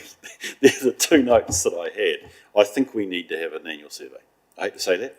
It's going to confirm I didn't tote them up, but it's going to confirm the 20 non-compliances or partial compliances that we have here. But I am concerned if and again, I hate to say it, staff turnover, resourcing, whatever, we suddenly find that we have an area where there is a lack of knowledge or something else that's going on. So I think I'm not in that camp where we shouldn't do it, because otherwise I think we risk the integrity. And then I did have, what is the risk appetite approach to non-compliance, did raise that question for me as well. I mean, look, the reality of it is, as I said, we're all risking a level of non-compliance, and you hope like heck that you aren't. But I mean, what does non-compliance mean is you'll know beat if a group of developers take you to court and that you suddenly find that you actually aren't complying with legislation and development, you're in non-compliance, but actually, sometimes proactive understanding that you are in compliance is difficult. Bede, you've got a comment. Yeah, thank you, and through you, Mr. Chair. The short answer is that I think the appetite of myself and the SLT actually is basically zero for non-compliance. I want to make that really clear, because you never know what thread you will pull, and what it might unearth, whether it's buried miles down in some regulation to do with something in RMA legislation or whatever it is, or a national policy statement or something of that kind. Because actually the easiest door for anybody to push through and challenge councils in this case is more numerous than we can list, is through some sort of non-compliance of a legislation, a regulation, a policy statement, or some other guidance that has been promulgated as the process that will be followed. So for us, it is about how we prioritise that, but actually the appetite and the risk is really low, and we've had some examples where, and they'll come up in the Issues Watch Register, where we have been challenged, but were we compliant, were we non-compliant? The outcome was we were compliant, but it went through a pretty rigorous process, and people will push through, and there's no doubt about it. Lawyers will tell somebody, you want to have a go at a council, go and push on the process. And that means that non-compliance, big or small, becomes a bit of an issue. I think what John's referring to is trying to actually prioritise where that risk sits, because some clearly have a lot more challenging for us to grapple with than others. But the upshot is that there's not much appetite at all for non-compliance. It's just how you manage the well over 100 pieces of legislation, all their regulations, the national policy statements, our policies, on and on it goes. But we don't want to be non-compliant, is the long and short of it. I think prioritisation is a much better word, but even then we need to be a bit careful, because you read about some, you hope that the learnings of other councils aren't visited on us because of tardiness. So look, B, John, I think you're getting the feeling that even if it's only two of us, but like Michelle and Nigel, you're welcome to chip in here. Perhaps the feeling is we should do this survey again. Does that create undue burden? So just on that, again, my experience is I put it in here. It's my professional belief is that compliance has gone down too low a level, right down like to technician level to ask a compliance against an act. My recommendation is only sits at SLT and business unit manager level to answer these questions. I mean, it kind of allies as part of our operational risk register, really, this comply with. I thought it's a bit of a tool to get some sort of insight into whether those preventative controls are working and so on. So, but John's correct. I think we need to be careful about pushing it down too far, because at times there is, when we've gone in there and we've said, and they say, I didn't know about this because somebody else in the business was doing it or whatever, and they had a very narrow, maybe part of a water bylaw or something like that that they oversaw. And then you end up that they've gone non-comply, and it's not the case at all. But I think a survey, it's not going to hurt us, that's for sure. And does it take a while? Well, it might highlight some risks that we need to go and address pretty quickly as well. So it's a bit of a management tool, really. And the results, John, are very helpful from a risk perspective, from a business perspective. So I certainly don't sit here and hold at fault the fact that anybody that we've got partial compliance. I mean, your point is well made. What do we do about it? That becomes important. But we're better to try and know that we've got those than not. The last comment I'd make, and I've made it before, but what is relevant, and John might have something, this is a very binary sort of a process, and the partial compliance way down at, like, we're sort of, if you were to put it on a heat map, we're somewhere around 30, 40, or is the partial compliance sort of 90 plus, but it's still binary, you're still either compliant. And in all reality, it's actually really hard to say you're 100% compliant with all legislation if underneath it sits a massive list of regulations and national policy statements. But I think that's to John's point, why is, that it goes to, we've got to be careful about who does these because of the binary nature, but it's still a useful tool that provides insight into our compliance and therefore our management of various areas of risk. I'd be very suspicious of any comply with survey that came back 100% comply. And it's not the fact that there are areas of non-compliance or partial compliance that come up, and some of them might be wrong or not. It's the fact that you go back and make those inquiries, etc. So if they came back 100%, I'd be really suspicious.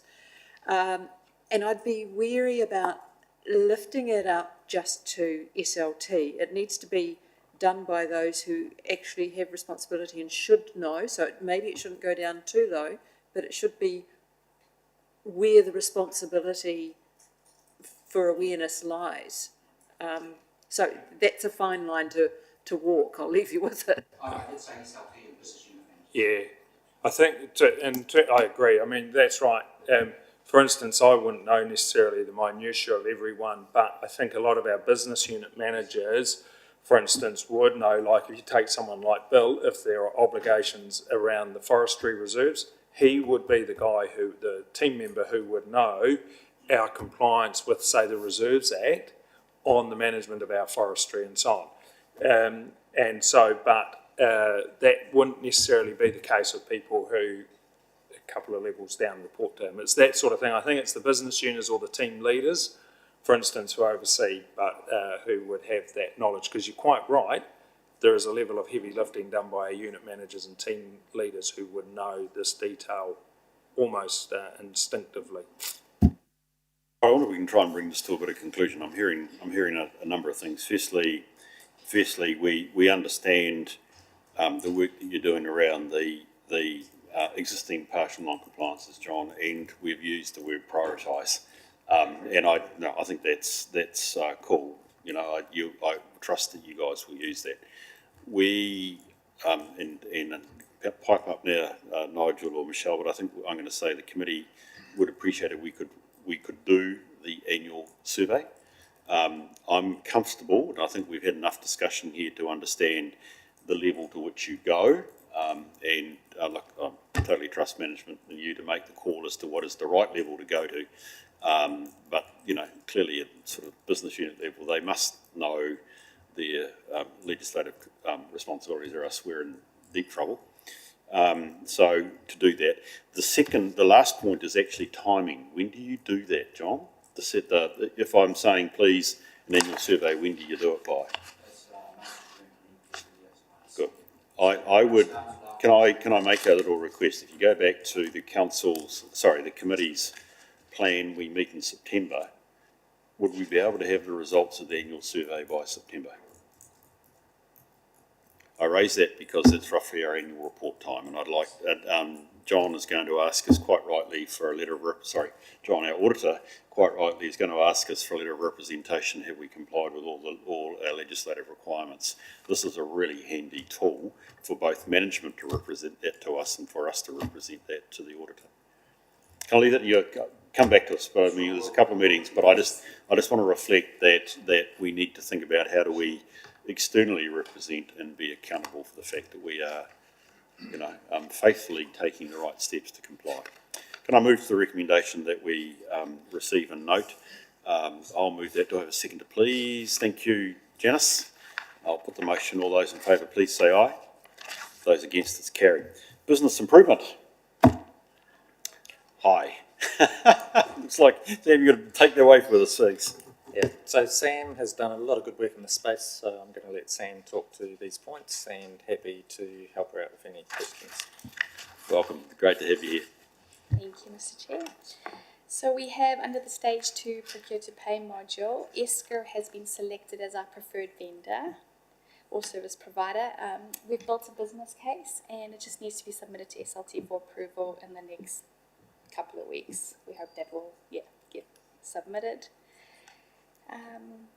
Right, then we have Atticus. We're undergoing this project. We're busy preparing all the requirements that we need. We are also doing the venue building configuration within the system. And just while we're working through this process, we're also realizing of how we can streamline more of our processes and just make it easier for both the customer and our customer services team that will be working on the system. We're on track and we're looking like going live around the May-June period, so that's tracking quite well. Under the financial planning and reporting and budgeting project, we have Magic, and 3 out of the 4 modules are undergoing user acceptance testing. This also we hope to have completed by July. The long-term financial planning we hope to start the first week in April. And so we're just waiting to get all that data and doing scoping and so forth, get that right in the system. Then we have EasyRev. EasyRev is a rates modelling software. This will commence this month, and we hope to go live with this next month. Yeah, second week in April. Okay. Then we have the procurement delivery. There is an attachment that talks a lot about the next steps and so forth around procurement delivery. We've engaged Art Blue to assist with this.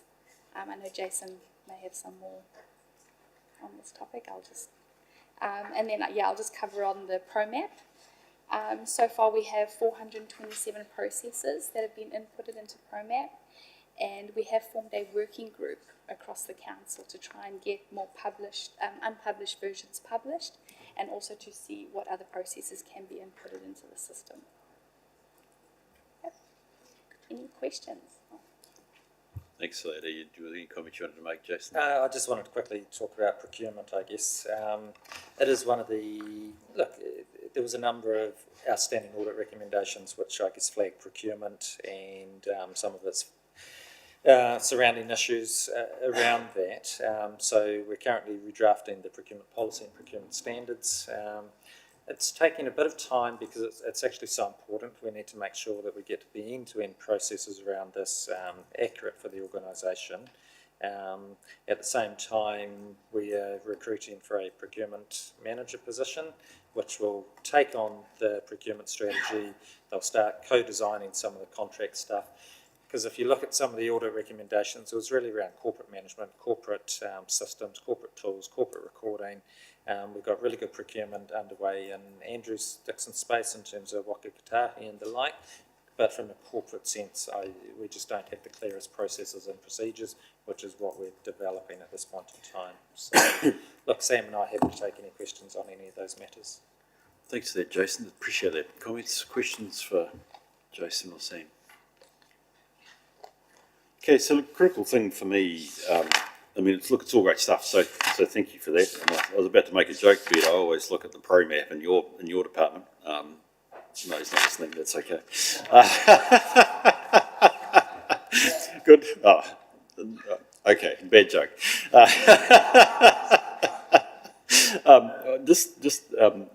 I'm just keen to know, Jason, the Magic IQ performance. Now, that seems to me to be critical to our LTP planning process.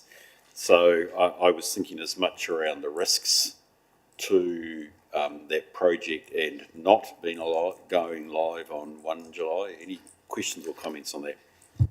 I have no risk. So there's a few other councils who use the Financial System Authority, which is what we use, who have Magic on the top as well.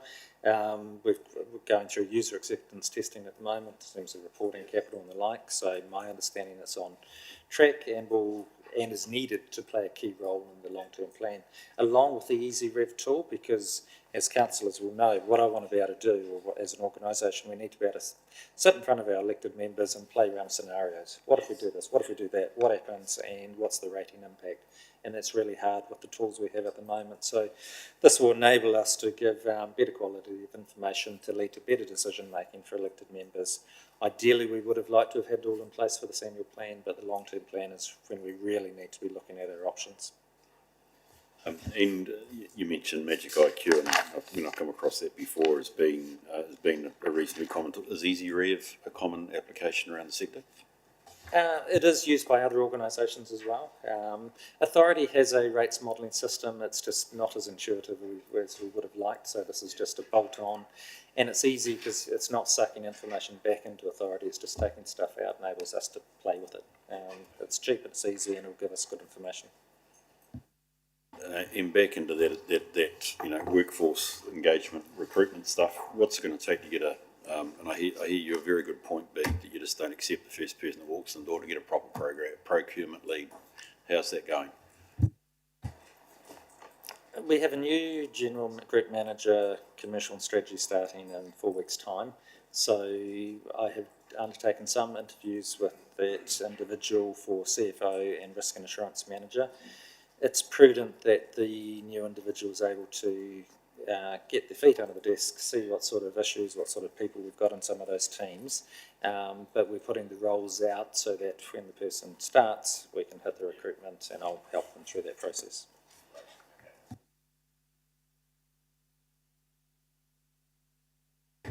Third of April. 2nd or 3rd, is it the 3rd, is it? Yeah, of April, so.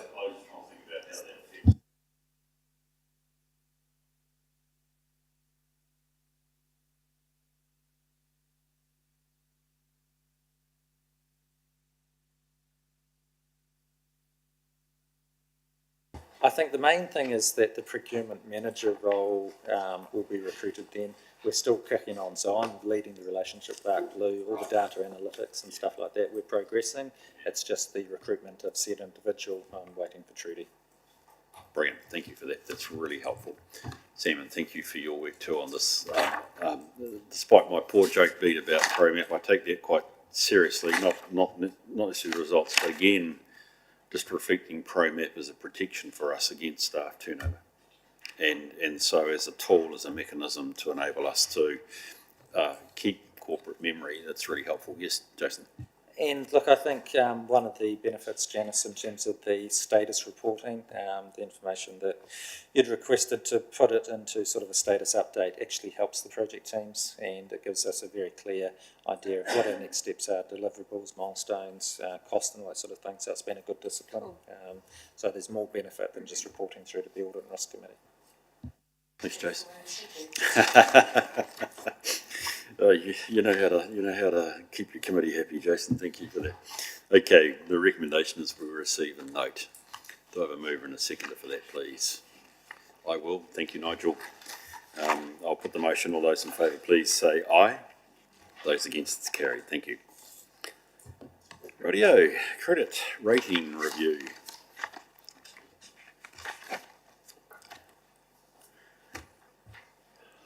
Jason, I'm looking your way. Oh, Andrea.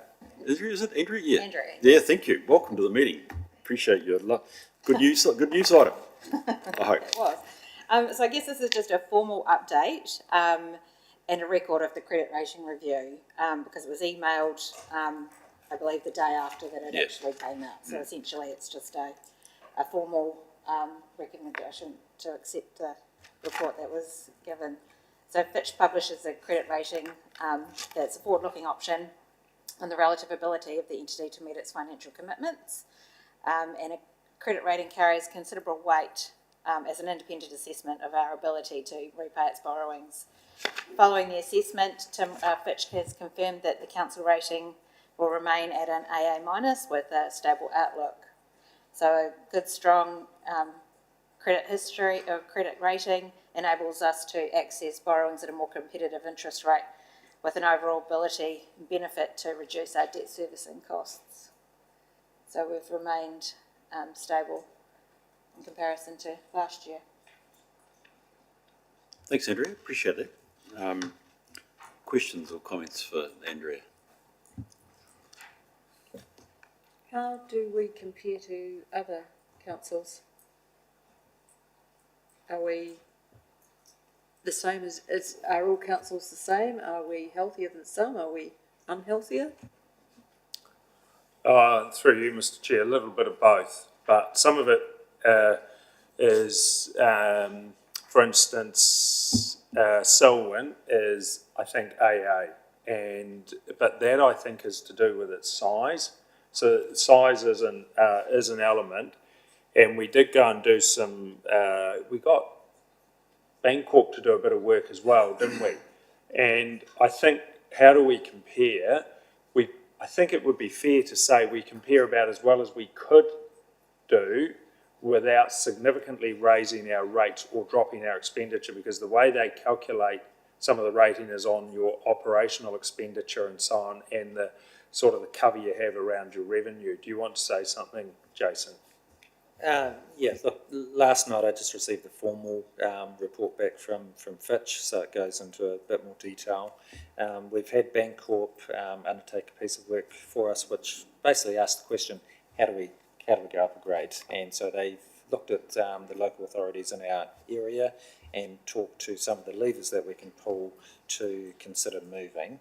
And so we've only just received that, so we're starting to consider whether AA minus is still appropriate for us and whether pulling some of those other levers actually have a flow-on effect, which we may not go down that pathway for. Yeah, that cost benefit. And that's just it. So yeah. So a couple of comments from me, Jace. First, or Andrea. Firstly, the benefit for us in doing this is that we get a better rate with the LGFA. So it has got the benefit of keeping us at a lower rate, correct? I don't know what the margin is, but it's a modest margin, which I would suggest that we take. I was interested in the commentary, and it's on pages 106, 107 of my agenda, where they, bearing in mind that Fitch quite rightly point out this is a future-looking rating rather than one that's looking back. And Nigel, I'm looking your way at the annual plan and the LTP. My eye goes to the sustainability of the plans that we as elected members adopt for our annual plan, but particularly our long-term plan. And it's not that there's a cloud in it, or it is a genuine AA minus stable, but there is a level there to which under debt sustainability and even the liabilities and liquidity flexibility, they say there's the area that we'll be looking at. So it will be interesting to see where that goes. And if you've got that work out of Bancorp, that's really good, because actually the reverse of not being able to follow that is the potential around our risk rating here, which is useful.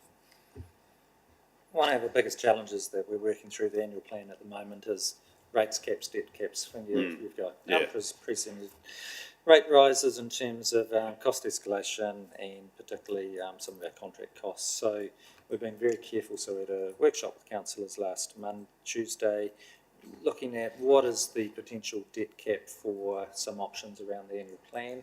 But the bigger issue is what does it look like through the long-term plan. Yeah. So as an organisation, in order to maintain this awesome rating, we need to really be on top of our debt levels. And that's a challenge for us. Yeah, no, brilliant. And Janice, if I could just reflect, I think that sort of commentary, it's not commentary, but comments from me, and indeed your point, Jason, is, again, in my experience, reasonably reflective of generally local government at this stage around it. I mean, the interesting thing is we have LGFA, which provides us with good rates, but the individual performance of us in terms of our plans ultimately are important, and that's what this Fitch rating is showing. So it's good result, great result actually, but actually we need to preserve it. It's really the point that we're making here, isn't it? Okay, can I move to the recommendation that we receive and note? I take it you've made public noises about this bid. You've done all the good noise about this. Well, we've done everything we can, because actually we, in addition to the actual credit rating, I mean, if you saw what Fitch asked for, it is a very extensive inquiry into a whole range of issues that they go through, and then Andrew and Jason had an extensive interview with them. So it's not only just the rating, it's actually the assurance from somebody, an organisation that comes in with a very clinical view around a whole heap of areas, and they made particular comment about our ability to deliver. So while we talk about resource shortages, it hasn't stopped our capital delivery and program delivery across a whole range of areas, which Fitch noted as right at the top end compared to a number of councils. So I guess from an officer point of view, it's the assurance that actually when they look in under the bonnet and they know where to look, they are given assurance by our processes and our systems as well. So that's and yes, we certainly go out and make plenty of noise about the fact that we've maintained a good credit rating. And why not? Okay, can I have a move and a second for the motion, please? Thank you. Janice, thank you. Nigel, for the motion, all those in favour, please say aye. Those against, it's carried. Thank you. Right, sensitive expenditure arrears, another follow-up action. And Andrea, we're in your hands as well on this.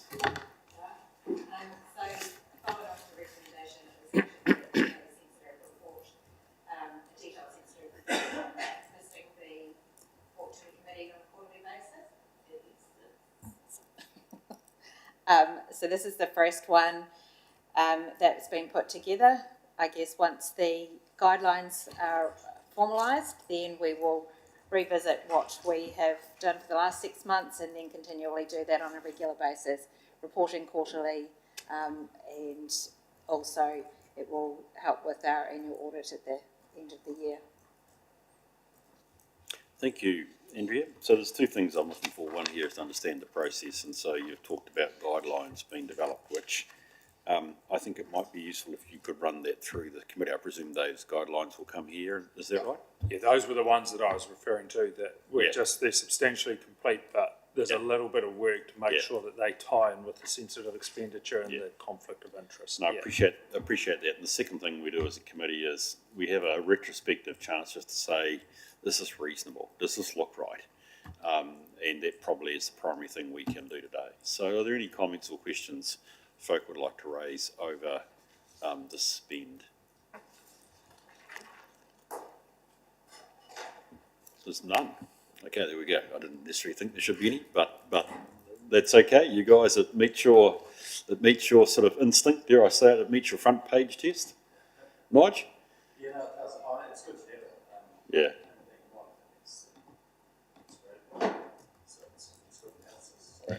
No, I appreciate that, and it's got you. It goes through a period of the Christmas breaks and what have you, for which is naturally a level of recognition at year end and what have you, and you can see that spend sitting there, and it looks like generally it's fine. I will be keen to see the guidelines that it's consistent, but it doesn't seem like it's out of the ordinary. So that's positive. Can we move to the motion then, please, that we receive and note the report? I have a mover and a seconder, please. Thank you, Janice. Thank you, Nigel. Put the motion. All those in favour, please say aye. Those against, it's carried. Thank you. Right, John, I think we're back to you, the awaited insurance approach, buddy. So back in January this year, we had a workshop with Aon, who's now a service provider for our insurance programs going forward. This thorough workshop then ended up now last month, to present some slides, mainly talking about what was our appetite for moving from a process to a more strategic approach when it came to personal insurance. So there's some discussion around that. Sorry, get in that button. But they also commented about the timeline moving forward and how they'll work with us on that timeline. But also making comment that we really need to understand what assets we do have, so they can then be insured on a replacement basis with all our assets. And one of our officers went up for a risk workshop with Aon recently, and you'll see it on the third page of the report about what they're talking about insurance, what they're seeing, what's driving the market going up, and premiums will go up. There's no doubt about that globally, and there's a whole lot of instances where what's causing that, and Gabriel was going to drive it up even more for New Zealand. But they also gave some suggestions how you might want to mitigate some of the large increases for premiums. One of the things they did talk about is, I'll use that word, appetite. What is the council's appetite for the amount of cover they want and the excess they want, the excess against each insurance, which will need to be discussed with them and with council itself. And I just gave an update of the current insurance program for this year as a means of interest. So, John, just as a clarification question for the committee before I open it up, just take us back to I'm going to take you back to our work program, which is on, you see it's going fast backwards, page, I'm on page 23 of the agenda. Okay, so there's a sense to which this paper sets us up to plan to plan, okay, if I can put it that way. There is work that must follow out of this after the advice of Aon, correct, as to then coming back with a recommendation on the settings we should be trying to get through the market with the next renewal, correct? That's my understanding, yes. I mean, I'm asked, well, corporately, is that what we're doing? Yes. Yeah, okay. So that would mean that there is work to be done with Aon in terms of balancing market conditions with our risk profile, even what's our tolerance for risk. That means that come September 23, we will actually have the proposed plan for placement for the coming insurance year. That's my understanding, yes. Okay, good, brilliant. Thank you for that. So there's a sense to which this, as I say, is setting us up to understand the plan to get us to September, when as a committee we can fully consider the trade-offs and where this fits within our risk management strategy. That's fine. Okay, yes, so questions, Janice? Were you looking for an update in June? I'm open to what is going to fit that would Yeah, possibly make sense. I mean, because there's quite a lot of work, because it's actually understanding the assets and what the actual risks are, even before going to council and figuring out what appetite there is for those risks, isn't there? And then Aon's input as to the various tools and the way you can accept or not the risks.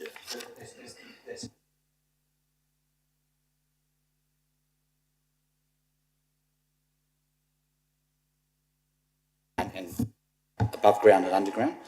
So a lot of the business units already have that valuation done. Some still have some work to do in getting that valuation completed. And that's a key part for Aon, is understanding the valuation of our assets. So, John, I wonder, just follow. Sorry, if I could just. Oh, sorry. Yeah, You go first, Janice. Sorry. Oh, I was just going to go. The value as done in evaluation is one thing. The value to the organisation is maybe something different, and the actual risks. You know, the value might be whatever it is, but the risk of it disappearing or the loss to the organisation might not be related to the value.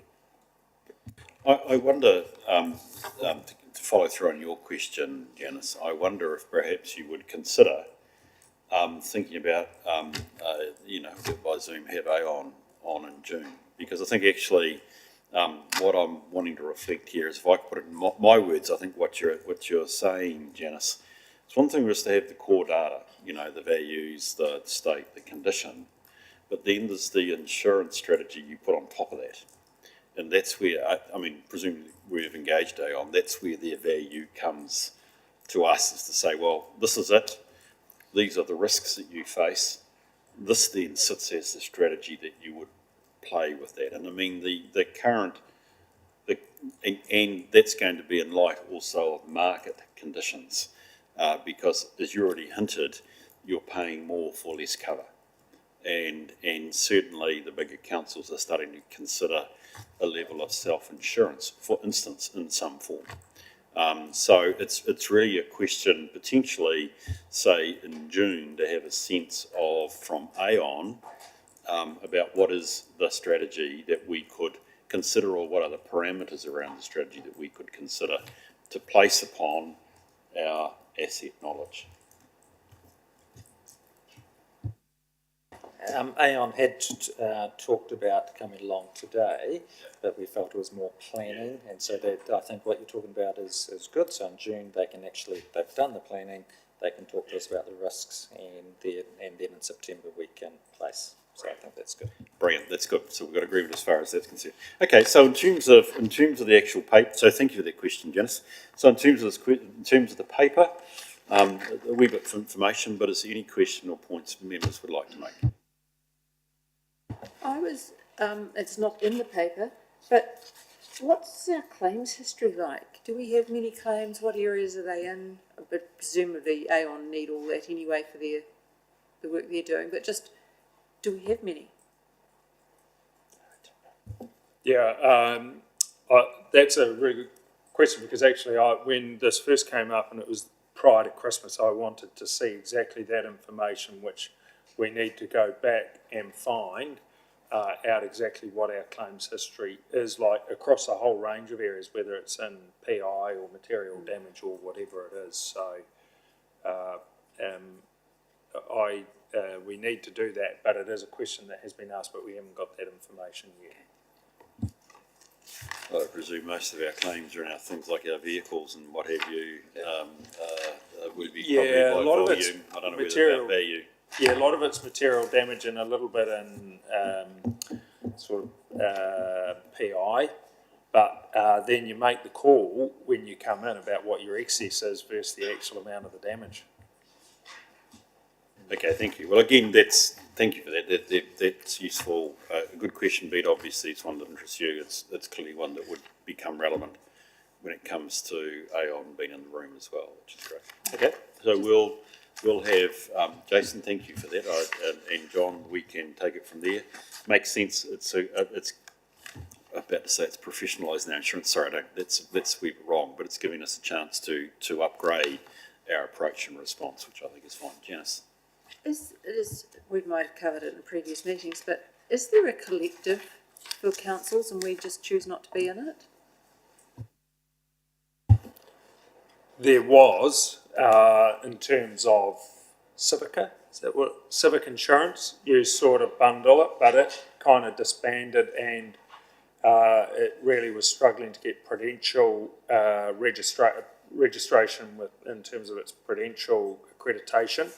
And then there's a couple where risk pool and Andrew, there's risk pool and there's one for professional indemnity. So there's one for underground assets, and I think that's risk pool, and that's sort of like a cooperative.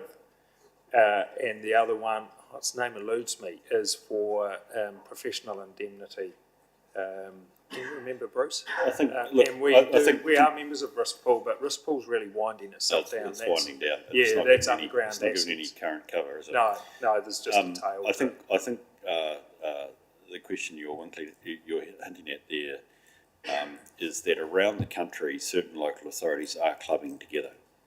So in the Waikato, in the Bay of Plenty, there are two separate groups, for whom both the broker is Aon, by the way, who club together and yet retain their individual insurance arrangements, but it's enabling them to get better arrangements in terms of it. I think, and I should know given my commitments, but I think Otago Southland are doing or are working in some areas in that way. If Canterbury doesn't, but certainly, and the major cities, quite frankly, can stand in their own right in terms of the market. But certainly, CoLab, which is the Waikato LAS or Local Authority Shared Service Arrangement, and BOPLAS, which is Bay of Plenty, have their own collective arrangements which enable greater cover while retaining the individuality of the individual risk profiles. Yeah, to your point, that's correct. Canterbury has through its corporate forum, so that's a meeting of essentially the GM or the top finance people across the Canterbury councils, has had people from BOPLAS, which is the Bay of Plenty one, come and talk to it. I think it's even had someone from the insurance sector come and speak to it as well, but they do. The benefits probably were greater 10 or 15 years ago when some of those got together than they are now, but Canterbury is looking at whether there's any benefit or whether they just go and bolt themselves onto one of those existing local authority shared service arrangements. Yeah, that's right. So there is. You got your answer there, Janice. We're on our own. and I mean, I'm not saying that's right or wrong, but just to reflect the existing. Collectives bring their own challenges as well as their benefits, and often when you collectives are all grouped in one area, like the Waikato, etc., actually they're not as attractive to insurers as if they're dotted around the country with different risks. That's something which actually would be quite good to ask Aon. I mean, as I indicate, without trying to promote or otherwise their services, they are heavily involved in both those, so they could bring a short update for us as far as the value of collectivisation in that sense, which is good. Okay, so do I have a mover and a seconder for this motion, please? Thank you, Nigel, and I'll second that. So I'll put the motion, please. All those in favour, please say aye. Those against, it's carried. Look, I am going to. Did I make that time 11:28? We're not going to deal with the next item in 2 minutes, or can we? We'll go over 5. We'll finish by 11:35. So that's a comment for you, Jason, and probably for Mark, and also for John. Let's deal with it because that gets us to the natural break in the agenda. So we can deal with item 613, which is the annual report, please. Thanks, Mark. How are you? Good. Welcome to the meeting. Thank you. So I guess the purpose of this report was really to update you where things are at with the annual report in terms of progressing that through progress to adoption. I mean, the report's pretty self-explanatory, really. And obviously we've set out the overall time frame from when this work started through to where we currently sit. In terms of the update, I guess, for the dashboard items that you'll see there, it's pretty similar, I think. The final's up to something like 82% complete. So obviously we're still working through some audit issues, sort of mainly financial issues, and then we can look to complete the entire document again and resubmit it to audit for their approval. Continuing to work with the team on an ongoing basis to work through those items, and hopefully, I mean, at this stage we don't think we're going to hit the 21st, but that is sort of subject a little bit to audit resources and how they're able to complete the items that are outstanding. So I guess Jason or one of the finance team might want to add anything to that at this point. Thanks, Mark. Yep, so look, we've been working very closely with Audit New Zealand. Audit New Zealand are keen for us to close out items before they put any more resourcing onto the audit, which is categorically the right thing to do. So we're down to sort of the last 4 or 5 items around IPSAS 41. We're just doing some final updates to that. We've completed the accounting policies and we're just working with Audit New Zealand around which note disclosures need to change. On Friday, forestry was a bit of an issue with that $8 million contingent liability, but we squared that away, so we're just down to some disclosure requirements. There's a couple of questions around GST. We've closed out revenue in advance, and there's some asset sampling to do as well. So from our perspective, we're getting very close. Audit New Zealand need to finish the consolidation audit, so that's when they bring in TDHL and VT and AST. And I guess the key issue there is our investments in associates, which, if you recall, last year we had a couple of prior period adjustments, but I think they've been correctly reflected in TDHL now, so I think that should be pretty straightforward. So really we're just loading stuff to the dashboard, Audit New Zealand picking them up, and at a point when they're ready, they'll push go. Look, I'll let John talk to any issues, but from my sense there's no opinion issues, there's no significant matters outstanding. We're just finishing the stuff. Audit New Zealand will come back, tick it all off, and then we need to agree the dates that we have probably an extraordinary ARC meeting to endorse it, and then a council meeting to accept it. Thanks for that. You actually, in your last comment, just helped me there, because indeed the paragraph 16 says that, you know, obviously we haven't hit the mark, and no value judgment, we haven't hit the mark for the 21st, so we just need to think about what is the way in which the committee can fit in and help with the final endorsement, but we'll see how we go. So John, welcome to the meeting. Thank you for waiting around and still being here. Is there any quick comments you would like to make? Just not from my point of view, it's not quite as simple and straightforward as Jason outlined. One of those issues is with the ETS credits, and I was in email correspondence this morning, so Jason was trying to be ready for this meeting, so he wouldn't have had a chance to go through it in the detail. One of the issues you've got with the ETS credits is how it's been handled. Is it looks like there's a decision being made to revalue ETS credits annually. So that would be an accounting policy change, which I would think that the committee would have to sign. The committee would have to sign off on it and recommend it to council. But that isn't necessarily as straightforward as it might look. If you revalue ETS credits, then the increase in value goes through other comprehensive revenue and expense. If you use those to pay your emissions liabilities, that full value goes through your, it gets charged against your surplus. So you actually make your operation look, or you could view it, that it makes it look not as good as it should do. but there is a number of issues that tie up between how you value your forestry assets and what disclosures you make. So there's a bit of work there that the committee may want to delegate that to yourself to be comfortable with before it comes back up to council for adoption. Don't know that, but I'm just highlighting that as one issue that there's a bit of discussion to go on before we get to the end point on that.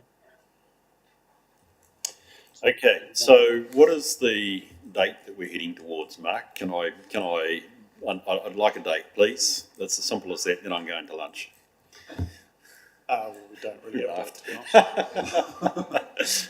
I mean, ideally, I guess if we can hit, there is a council meeting scheduled for the 4th of April, if that was doable. Other than that, I think we'll probably have to schedule another one. Yeah, sorry, what date was that in April? 4th of April. 4th of April. Yeah. Okay. That's council meeting, yeah. Yeah. Rightio, sweet. Okay, Jason, I don't know if there's any response to that other than John signalling that you know, from his perspective, he goes a significant accounting issue which we need to just traverse through. Yep, look, I've seen the emails coming through overnight and into this morning actually, so we're continuing to work on this particular issue and I guess get our heads around it. Accounting disclosures, that's fine, we just changed those. Yeah, not overly significant, but something we need to address. The main thing that the committee needs and we'd like to know is what date we're targeting as well. Right, so we're going to... So, Mr. Chair, is that there's two other items that I need to clear off that aren't quite as simple as what was portrayed. And that's, if you're not tied in with the detail and understand what we're doing on ERN, then you wouldn't necessarily realise that. One is we haven't tested infrastructure asset additions because there has been problems up to now reconciling what's in the general ledger for additions versus what's in the fixed asset register. So we're getting close to being able to get the sample, so we've still got to do that work. The GST issue is we need confirmation that the errors that occurred in GST coding have correctly been reworked through the system. Yeah, if they have, there's not a material prior period error. If they haven't been, we've got to do some more work. Thank you, John. Yeah, I take it those aren't new to you. No, okay, good. Right, so it is reasonably loose, but I think, Mark, what I'd like you to do after the meeting with Jason and with John is just have an assessment. Is it fair for us to aim for the 4th of April? In which case I suspect we need to plan a risk committee meeting, even if we do that, Janice, by way of Zoom rather than necessarily having to be here. That's why I say that in part, but I think that might be useful that we do that. So could I just ask you guys to do a wee bit of planning with John to make certain that that is achievable, and if it's not, you better come back with a different date, clearly. But let's aim for that, to try and roll these issues and move it through from there. John, just one question. Are we of the size that you have a second reviewer that you need clearance on to be able to sign? Yes, the risk profile of Timaru District Council means you've got a quality review director on it. Yes. Does that, you take them with you as you go through these issues, or is that a cold review that happens once you've satisfied yourself? It is, I principally take them through as I go. Okay. Great. Okay, so that shouldn't hold us up too much. Okay, no. That's good. Well, good. It is where it is, and I appreciate that. It's a challenge for both of us, both sides, if I can call it that. Okay, so look, I'll. John suggested a level of delegation to me. I still think we're following through a normal process to get ourselves to an audit and risk committee, whether it's virtual or otherwise. and also to an adoption on the 4th. And you guys are always welcome to get hold of me if you need to in terms of the process. So you will do that anyway. So look, I feel like with that, all we need to do then is look at the existing recommended motions, which is that we receive, and we note the steps remaining to achieve adoption. I'm not going to put a date in there, Mark, because you guys will come back and confirm that, and I appreciate that being the case. I'm going to move from the chair that we adopt that. Do I have a seconder, please? Thank you, Janice. Appreciate that. I'll put the motion then, please. All those in favour, please say aye. Those against, it's carried. Brilliant. I said I was going to go to lunch. I sound like I'm only thinking about my stomach. There is no urgent business, as we've noted, and there's no minor matters at this stage that we need to consider. So as we go to lunch, can I look at number 9, which is the recommendation that we exclude the public? And there are a number of matters reasonably standard for us, but nevertheless there are matters that are there. Can I just check? Bede, I think we've agreed it would be good if we could have some time with you. John, do you want to see the committee at all in committee only time? Or can we let you go and carry on with work? I can carry on with work if it's up to you if you want to talk with me. Do you have a need at this stage, John?